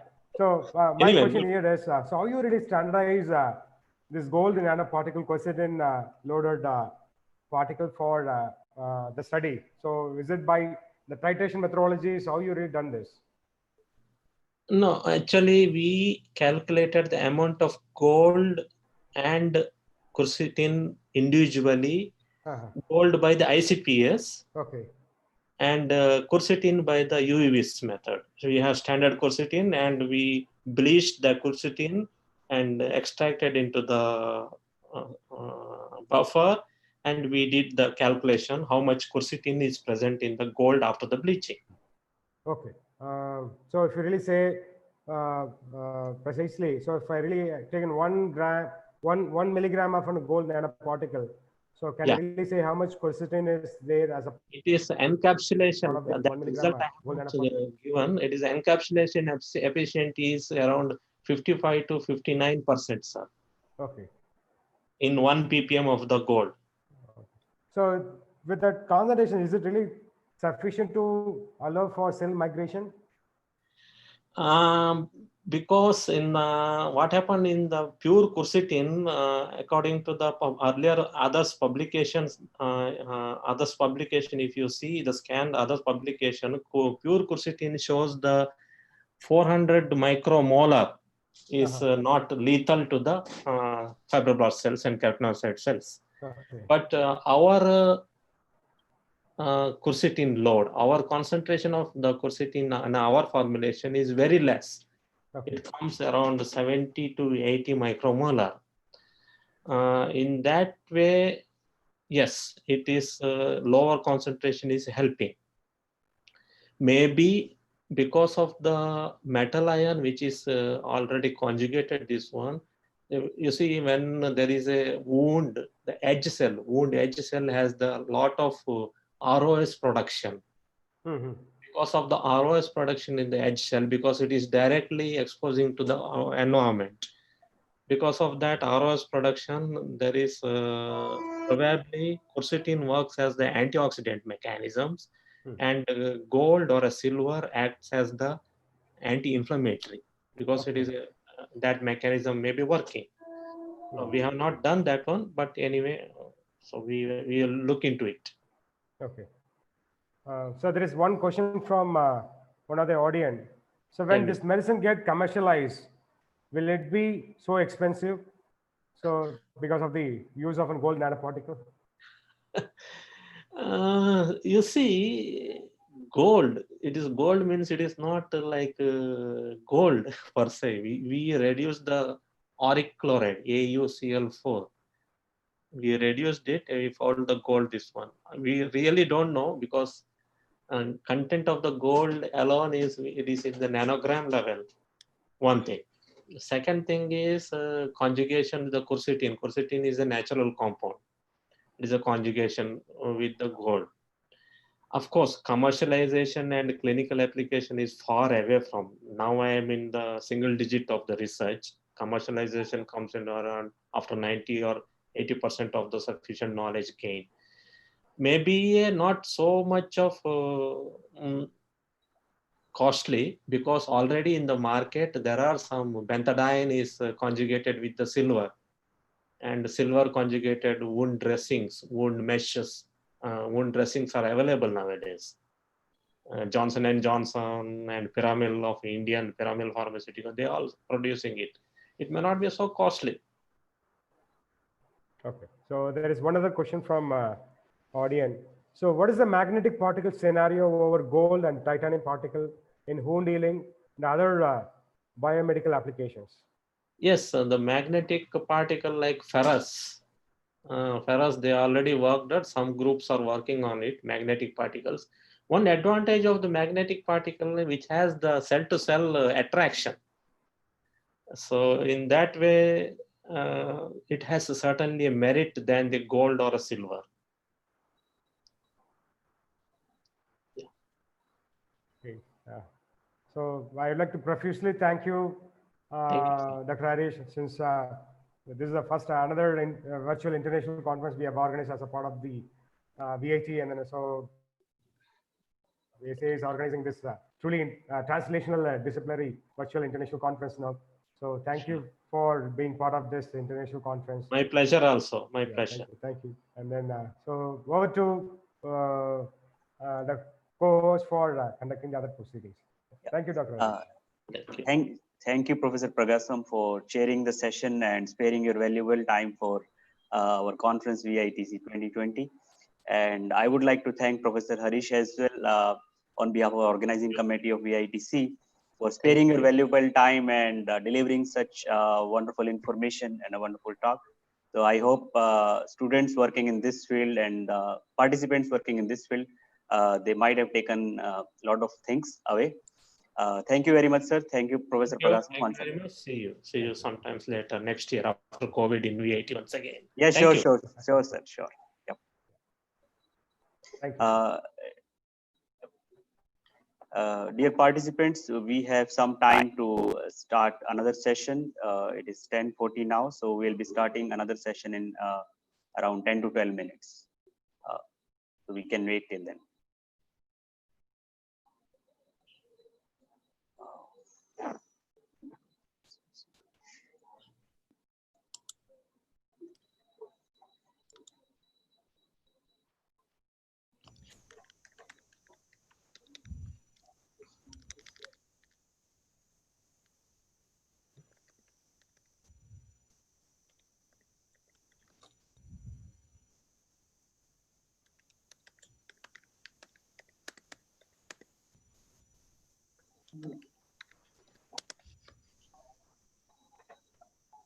Hello, Professor Satoshi. Yeah. Can you hear me? Can you hear my voice? Yeah, I can hear you. Thank you very much. So we will start your session in another 15 minutes or so. Yeah. Okay, sir. Thank you very much. Thank you very much. Good morning, Professor. Yeah. Oh, thank you very much. Yeah, you're welcome. Yeah, thank you. Thank you for inviting.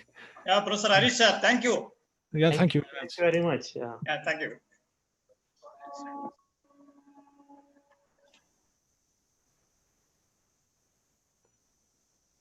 Chair has come, sir. Dr. Tarun.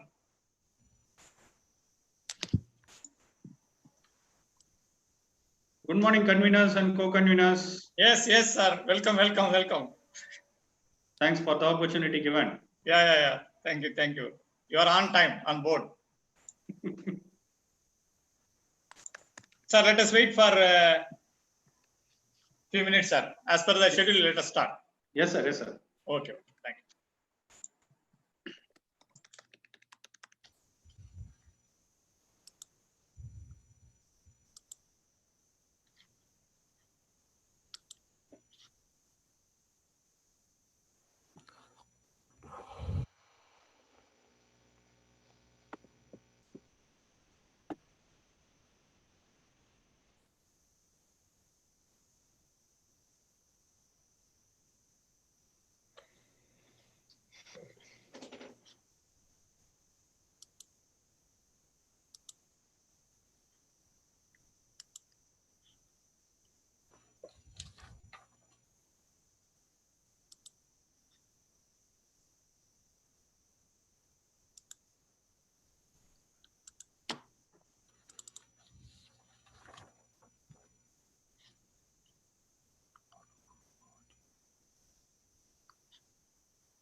Hello, good morning, everyone. Welcome back. Yeah. Arunay sir, can you hear me? Yes, sir. Yeah. Okay. Yeah, welcome back. This is the third talk in this morning session, third and last talk in the morning session. And to chair the session, we have Professor Arunay Nambiraj from CBCMT VIT. CBCMT stands for Center for Biomaterials, Cellular and Molecular Theranostics. He is also my colleague because he is basically teaching physics, but he does research in interdisciplinary area. So I welcome Professor Arunay Raj to chair this session. And I also welcome our speaker, Professor Satoshi Kokado from Shizuoka University, Japan, to deliver his lecture. So over to you, Professor Arunay. Yes, sir. Thank you, Professor Tarun Gaur, for the nice introduction. I thank the organizers for giving me the opportunity to chair the session. So I'm very privileged to introduce today's speaker, Professor Satoshi Kokado from Shizuoka University, Japan. Professor Kokado received his PhD degree in condensed matter theory from Graduate School of Engineering Science, Osaka University, Japan in 1999. He was a researcher at Central Research Laboratory, Hitachi Limited, and a postdoctoral fellow at National Institute of Advanced Industrial Science and Technology. He is now professor at Shizuoka University, Japan. His research interests are theoretical studies on spin-dependent transport, spin atomic vibration interaction, magnetic phase transition, magnetic resonance, and magnetic excitation. In 2005, he received an outstanding oral presentation award for his presentation entitled Theoretical Analysis of Spin Polarized Transport in Ion Nitride from Magnetic Society of Japan. In 2017, he received the Excellent Reviewers Award in Granson A for scientific research from Japan Society for the Promotion of Science. In 2020, he received the 25th Outstanding Paper Award for his paper entitled Anisotropic Magnetoresistant Effects in FeCO(Ni), Fe4N, and Half Metallic Ferromagnet, a systematic analysis from the Physical Society of Japan. Personally and also on behalf of VIT and the organizers, we congratulate you, sir, for your Silver Jubilee Paper Award. May I request now the speaker to attract the audience by your magnetic lecture. Thank you, sir. Over to the speaker. Thank you very much. Yeah.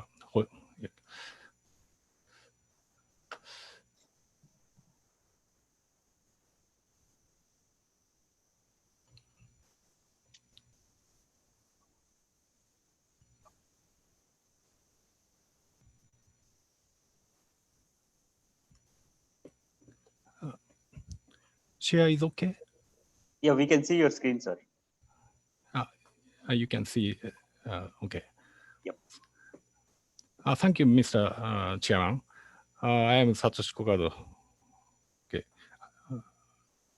I am Satoshi Kokado of Shizuoka University, Japan. I would like to thank organizer for giving me this opportunity in the great conference.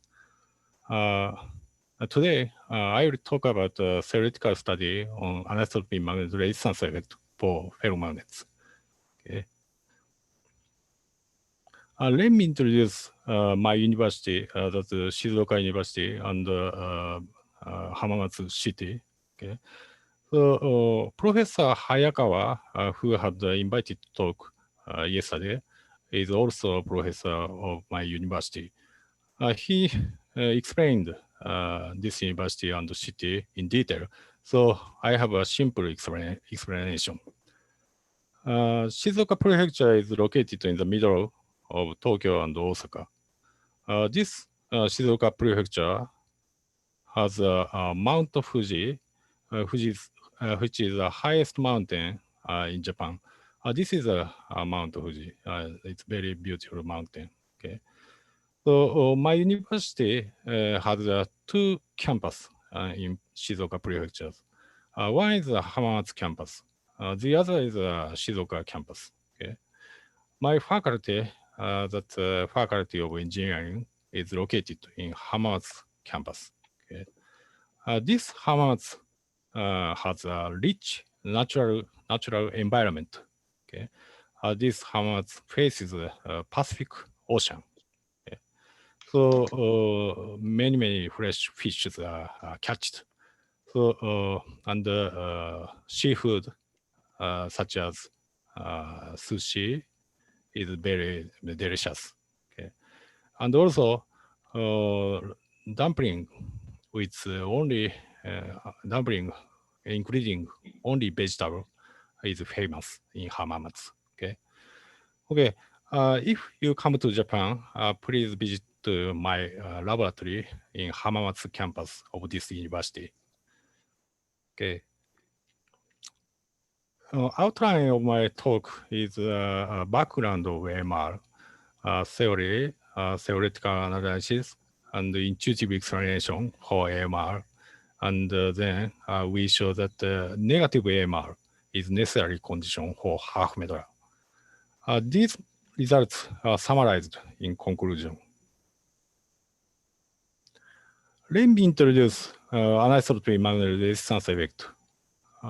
This effect is a fundamental phenomenon in which resistivity depends on the magnetization directions owing to spin-orbital interaction. This figure shows the AMR measurement. We can easily measure the current through the ferromagnetic film under the magnetic field. Okay, the resistivity law depends on the relative angle theta. Okay, where theta is the relative angle between current and magnetization directions, like this. So anyway, this effect is very simple phenomena. So this effect was discovered 160 years ago by Professor William Thomson, who is William Thomson called Lord Kelvin, who is very famous in thermal physics and so on. Anyway, this effect is a long historical phenomenon. Actually, this effect has been described in the first page in textbook of spin electronics, first page. And this effect has been widely applied to devices such as magnetic sensor and so on. Okay. The efficiency of this effect, that's the AMR ratio, is defined as the difference of resistivity between parallel and perpendicular cases divided by the resistivity of perpendicular case. Usual ferromagnet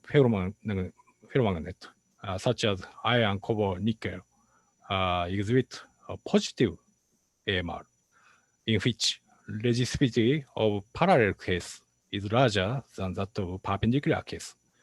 This is positive AMR. Here, these materials have a finite density of state at the Fermi energy for upspin and downspin. Okay. On the other hand, recently, it has been reported that half metal shows a negative AMR in which resistivity of parallel case is smaller than that of perpendicular case. Okay. Here, this material has a finite density of state at the Fermi energy for only upspin, but zero dose for downspin. Okay, this is half metal. So actually experimental result is shown here. This one. Iron is positive AMR. On the other hand, half metal, copper, mangan, silicon is negative AMR. Okay. So our interest is the reason why the difference of sign between them.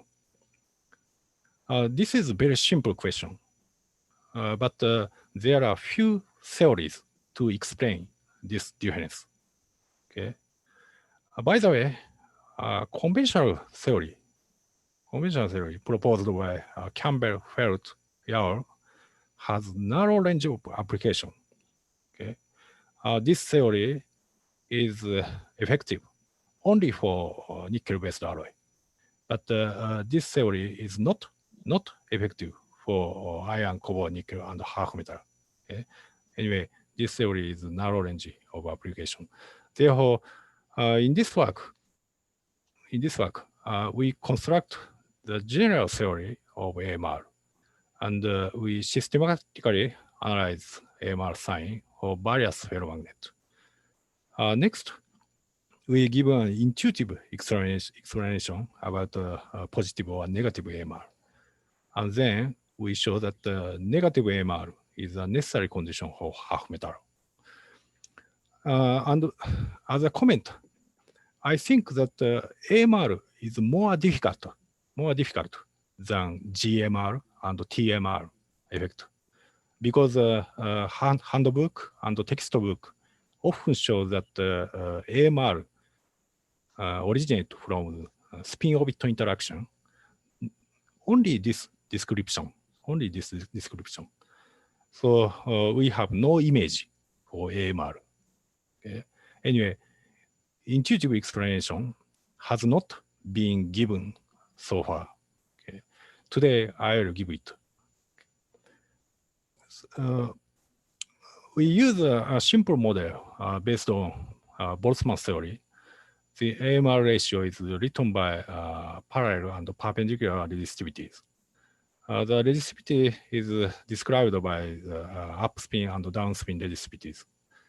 The resistivity for each spin is expressed by effective mass M, number density N, electric charge E, and reaction time tau. Here, the inverse of tau is scattering rate. Okay. The scattering rate is composed of SS scattering rate and SD scattering rate, where S is a conduction electron state, and D is localized D states with spin orbit interaction. This figure shows the SS scattering. This is a crystal. Okay. Conduction electron is scattered into the conduction electron state by impurity. Here, we consider that impurity is non-magnetic impurity. For example, light element, boron, carbon, and nitride. Okay, this is SS scattering, and SD scattering is shown here. Conduction electron is scattered into the localized d orbitals by non-magnetic impurity. Okay. In particular, this SD scattering plays an important role in the AMR. Therefore, we focus on the SD scattering in this work. This SD scattering rate is written by transition probability from plane wave to the d orbitals. Here, this plane wave is conduction electron state, and this orbital, d orbital, is described by the tight binding model. Okay. As for this d orbital, when impurities are randomly located in a crystal, we can use approximation. That's a random phase approximation.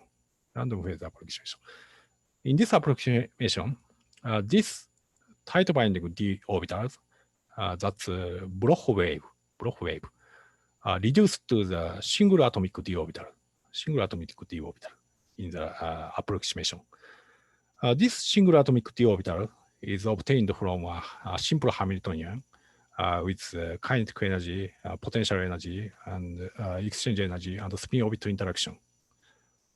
For this Hamiltonian, we use the second order perturbation theory, where perturbation term is spin orbit interaction. Okay. And we consider, we note here that the crystal field delta is not considered in this model. Namely, crystal field delta is smaller than lambda. We focus on the model in which delta is smaller than lambda. Okay. using this Hamiltonian, we can obtain the wave function for 3D orbitals. The obtained d orbitals are spin mixed state, spin mixing state due to spin orbital interaction. And this d is a d bandos at the fermi energy, and this d is also a spin mixed state. In the majority spin band, upspin is dominant state, while the downspin is a slightly hybridized state. Slightly hybridized state. Okay. In the minority spin band, downspin is dominant state, while the upspin is a slightly hybridized state. Okay. This is spin mixing state due to spin orbit interaction. For this d band DOS, we consider all SD scattering process. All SD scattering process. Okay. In contrast, conventional model consider limited scattering process. Only this one. This is conventional model.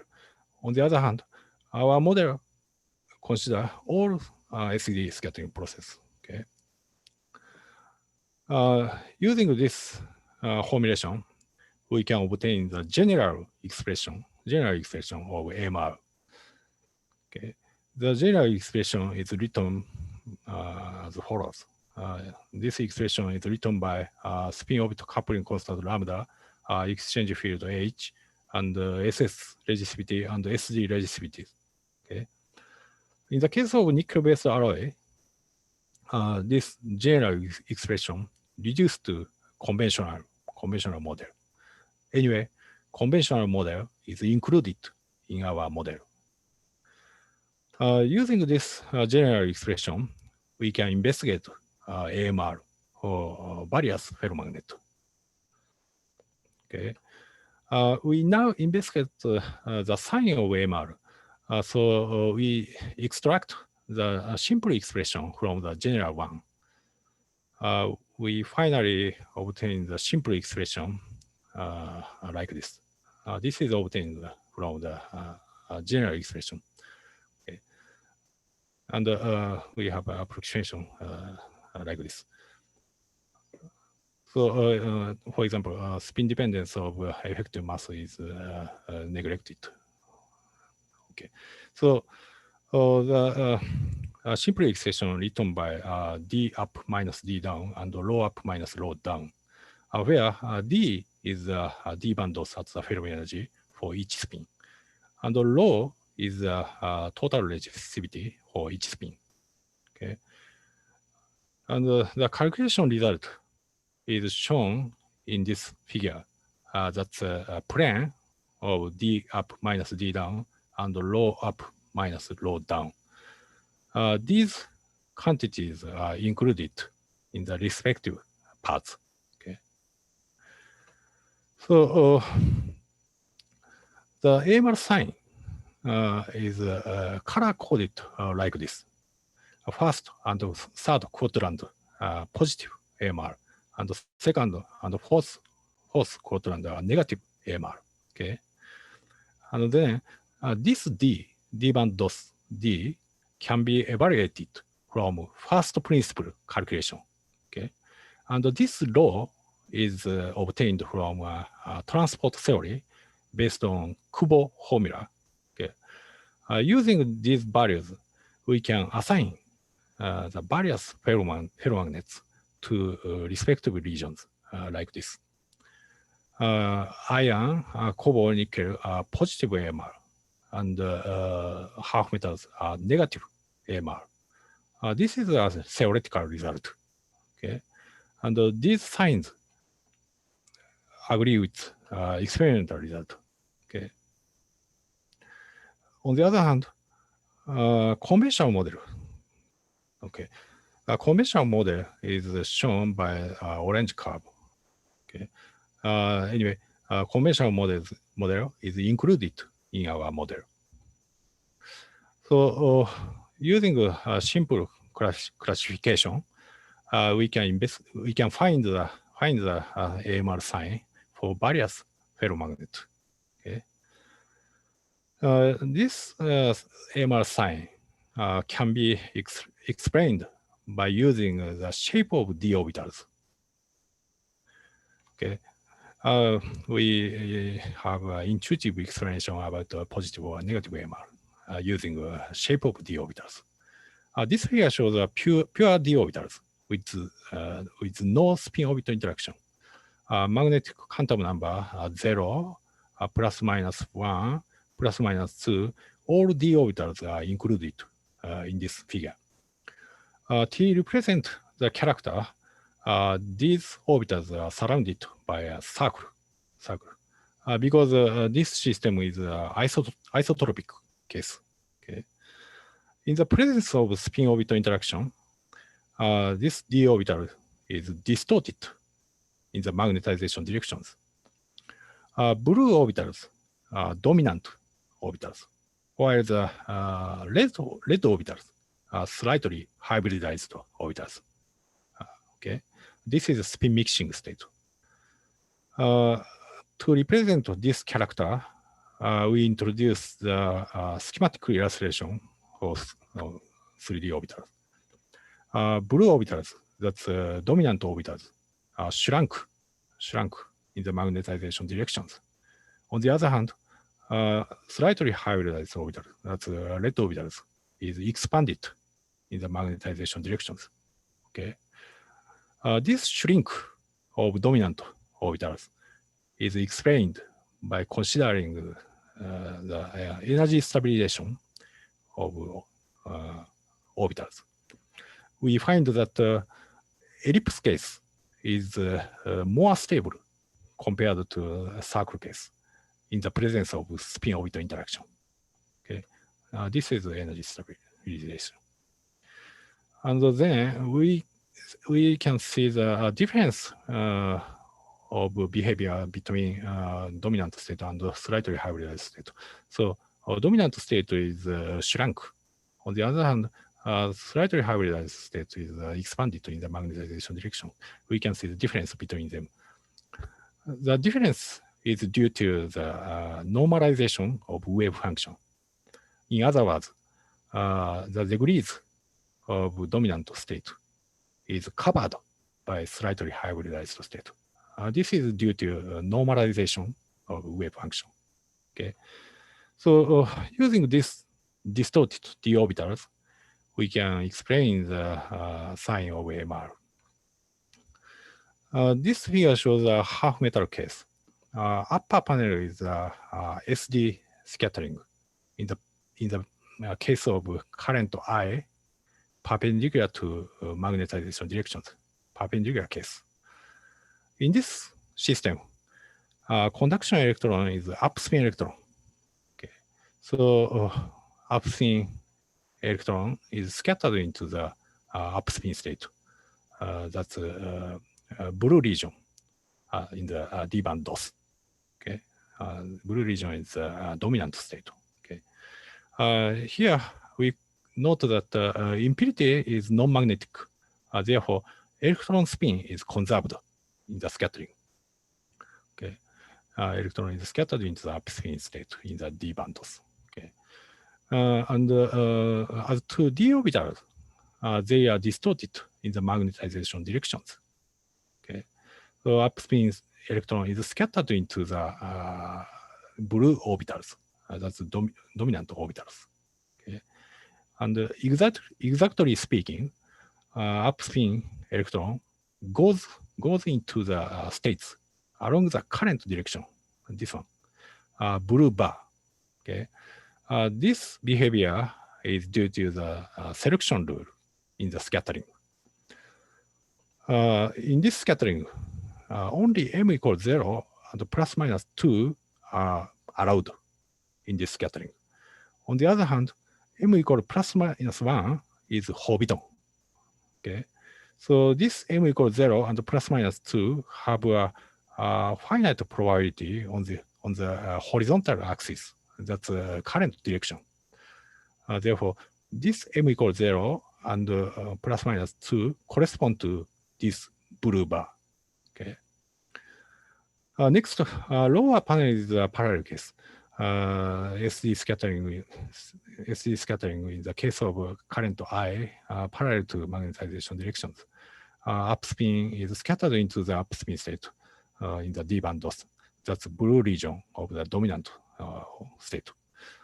As to D orbitals, they are distorted in the magnetization directions. Okay, so upspin is scattered into the upspin state orbital. That's blue orbitals. Exactly speaking, upspin electron goes into the states along the current direction.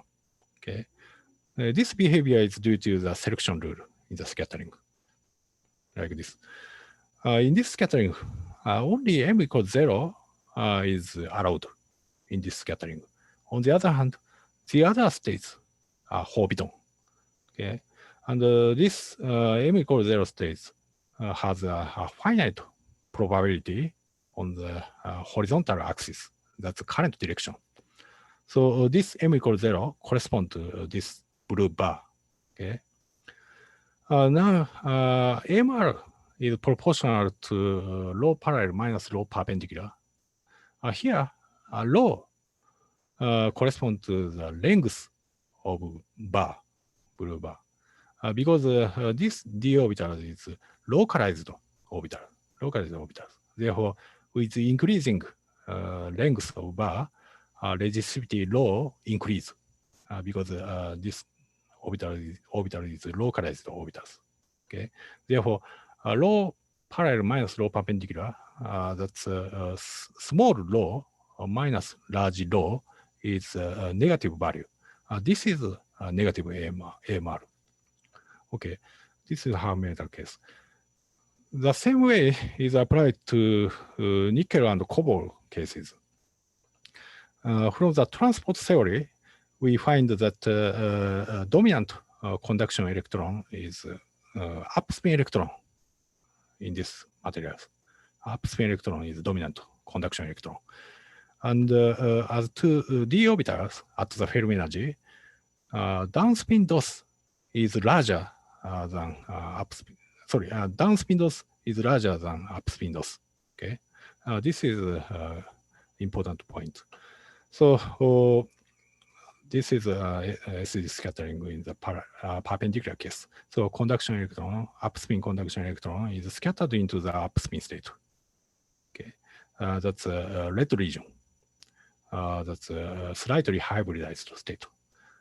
So of course, electron spin is conserved in this scattering because of non-magnetic impedity. Okay, so as to d orbitals, they are distorted in the magnetization direction. In particular, a slightly hybridized state is expanded in the magnetization directions. Okay, so lower panel is a parallel case. So they are distorted in the magnetization directions. So slightly hybridized d orbital is expanded in the magnetization directions. Then upspin goes into the state along the current direction. Okay, so AMR is proportional to rho parallel minus rho perpendicular. That's a large rho minus small rho is positive value. This is positive AMR. Okay. Anyway, we can explain the positive or negative AMR using shape of d orbitals like this. Okay. Next, we show that negative AMR is necessary condition for half metal. Okay. We obtain the simple expression to investigate the possibility of half metal from the general expression. The simple expression is obtained as follows. Expression is written by X and Rm, where X is a dose ratio defined as D down over D up. Here, D is the D band dose at the Fermi energy. And Rm is the effective mass ratio defined as M down over M up, where M is the effective mass for each spin. Okay, so calculation result is shown in this figure, X dependence of AMR ratio, where X is defined as a D down over D up, and D is D band loss at the film energy. Okay. Here, X equals 0 correspond to half metal, and X not equal 0 is no half metal. Okay. In the case of X equals 0, AMR is always positive. AMR is always negative. Okay. On the other hand, when X not equal to 0, AMR can be positive depending on RM. Okay. So this result means that negative AMR is necessary condition for half metal. Okay. Half metal is always negative. Okay. So I can make the following set. Blue region is negative AMR. Red region is positive AMR. Pure region is half metal. Shaded region no half metal. So negative AMR is a necessary condition for half metal. Okay. So this condition has been confirmed in some experiment. First is experimental result for Hoyster alloy, cobalt, iron, manganese, silicon. Okay. This figure shows a relative angle theta dependence of AMR ratio. Upper panel is a positive AMR. Lower panel is a negative AMR. And this figure shows a density of state from first principle calculation. Okay. And cobalt, manganese, silicon is half metal from the density of state. Okay. And this cobalt, manganese, silicon exhibit negative AMR. And cobalt, iron, silicon is no half metal. And cobalt, iron, silicon is positive AMR. Okay. And next is experimental result for various Hoyster alloys. AMR ratio versus valence electron number. Okay. Upper panel is a positive AMR. Lower panel is a negative AMR. Okay. There are many dates. These are various Hoyster alloys. Okay. So in these materials, film energy is located in the vicinity of top of valence band. Okay. These materials shows a positive AMR.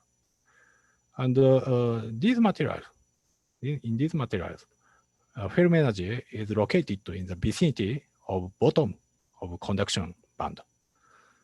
So these materials show the positive AMR.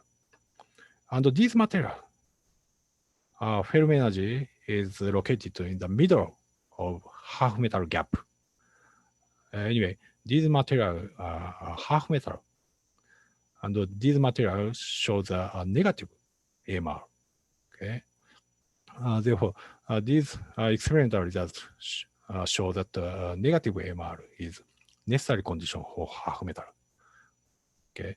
So these theoretical results for a model with no crystal field,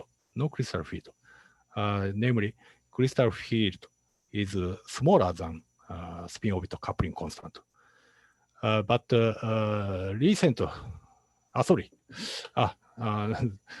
I must explain this.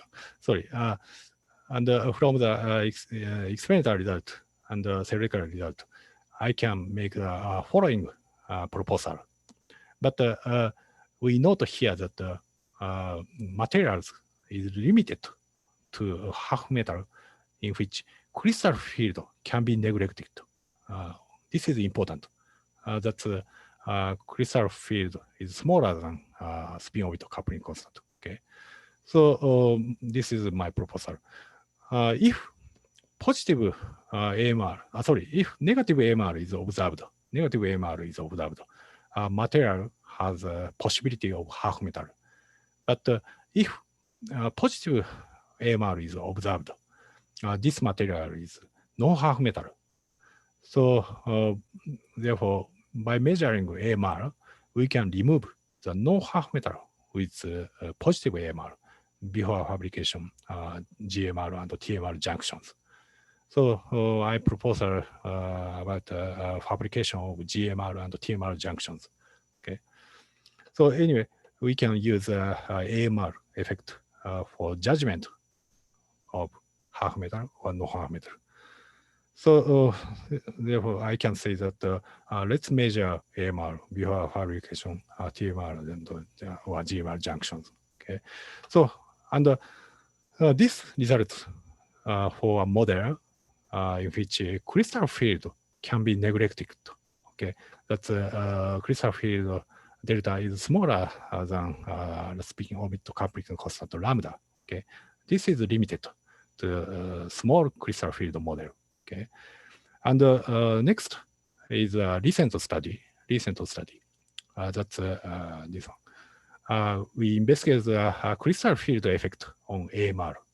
So we consider the half metal in which crystal field cannot be neglected. In other words, crystal field delta is larger than spin orbit coupling constant. Okay. For this model, for this material, I use a crystal field model for 3D orbitals like this. Then we can obtain an important result in which AMR sign may depend on current direction in the half metal. Okay. So quite recently, experiment has been performed for half metals. This is a recent experimental result. AMR for cobalt, mangan, gallium. Okay, so AMR ratio versus cobalt content. Okay, so experimental result show that AMR depends on the AMR sign depends on the current direction. The case of current I parallel to 110 shows a negative AMR, but the case of current I parallel to 100 is a positive AMR. This is difference of sign.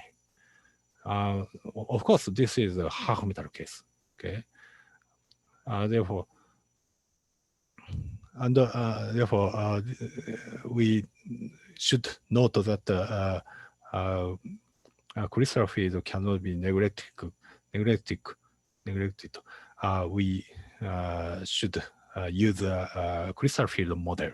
Okay, and this experimental result can be explained by using a crystal field model. This is a theoretical result. Okay, the theoretical result qualitatively agree with the experimental result. Okay, this is a result by crystal field model.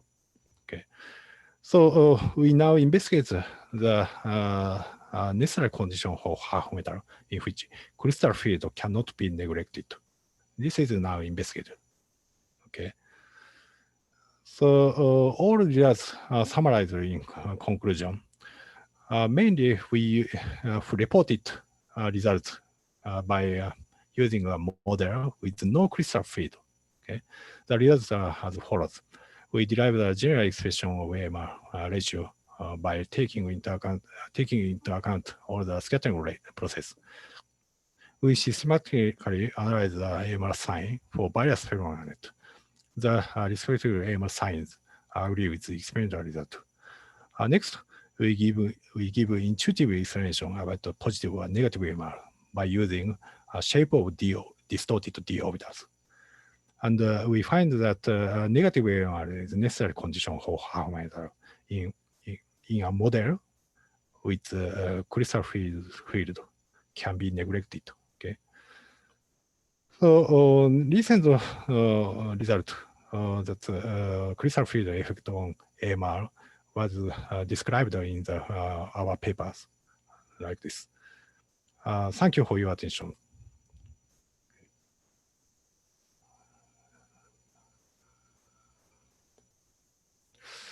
Thank you very much. Yeah, thank for you your very much. wonderful session, wonderful talk on thank AMR you. effect, with Yeah, stressing the negative AMR, which is a necessary condition for half metal. And there are some couple of questions. I just read it, sir. There is a question from Tamilarasan. Why does crystal theory is not valid? If it is so, then how we can treat 3D localized stated by first principle to study device? Yeah. Localized, sorry.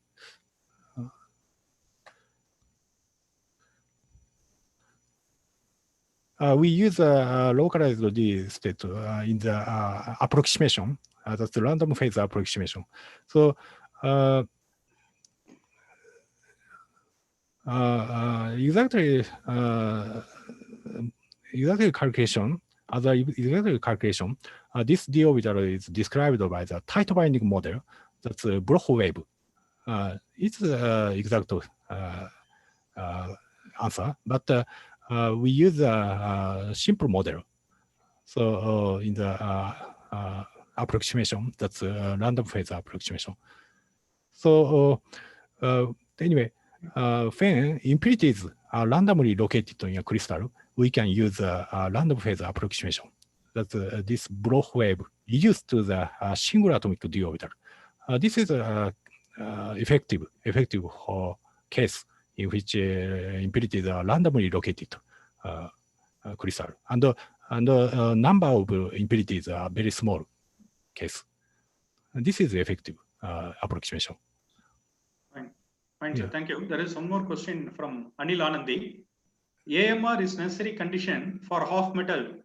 Does it hold vice versa? That is, all AMR materials are half metals? That is our thought. Sorry, half metal AMR. Sorry, AMR is. Sorry, AMR. Half metal has a negative AMR, often negative AMR.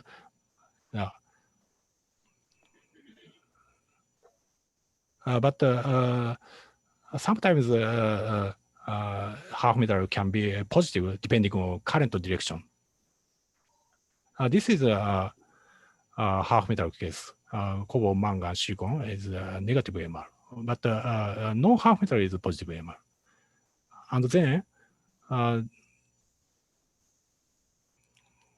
this case is half metal, but AMR sign depends on current direction. So AMR sign depends on the materials.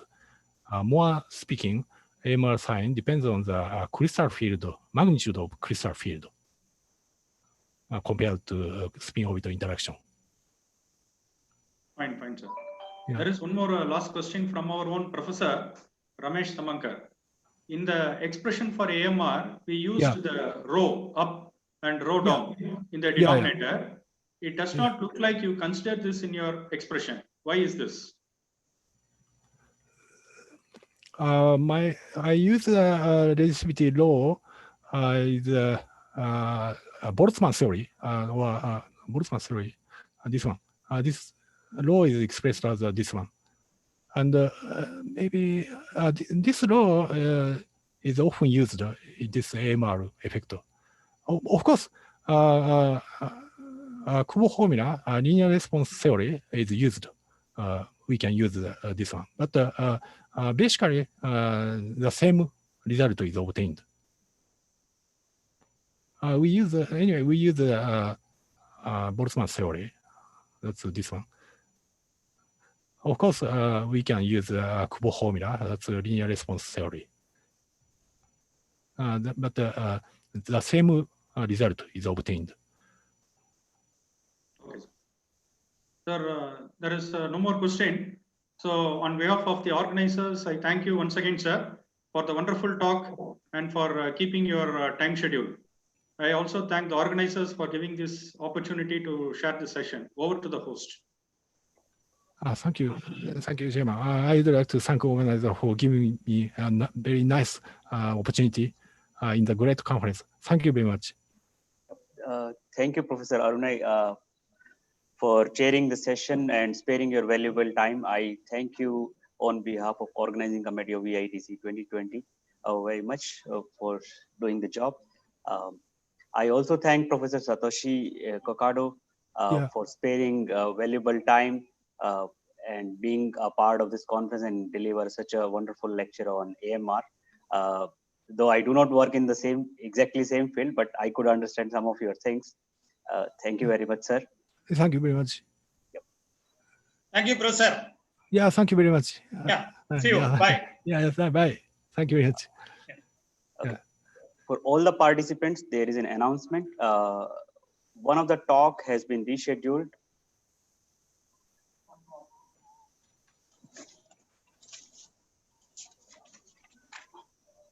So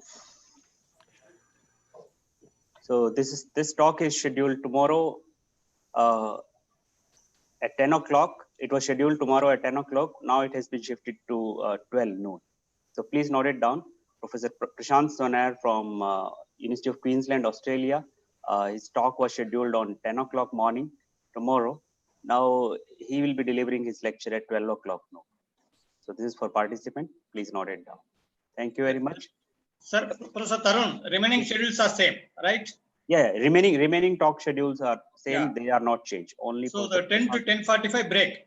Yeah. So our session will be starting at 11 o'clock. So 10 to 10:45 there will be no lecture. Okay. So we will take a break. Then we will meet in afternoon for afternoon session. Thank you very much, everyone. Thank you. Thank you. Thank you, sir. Arani, sir.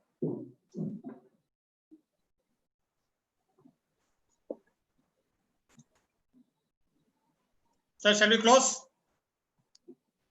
Yes, sir. Yes. Okay. Next session at 2:30. One more announcement. So next session, afternoon session will be starting at 2 o'clock. So please join us at 2 o'clock.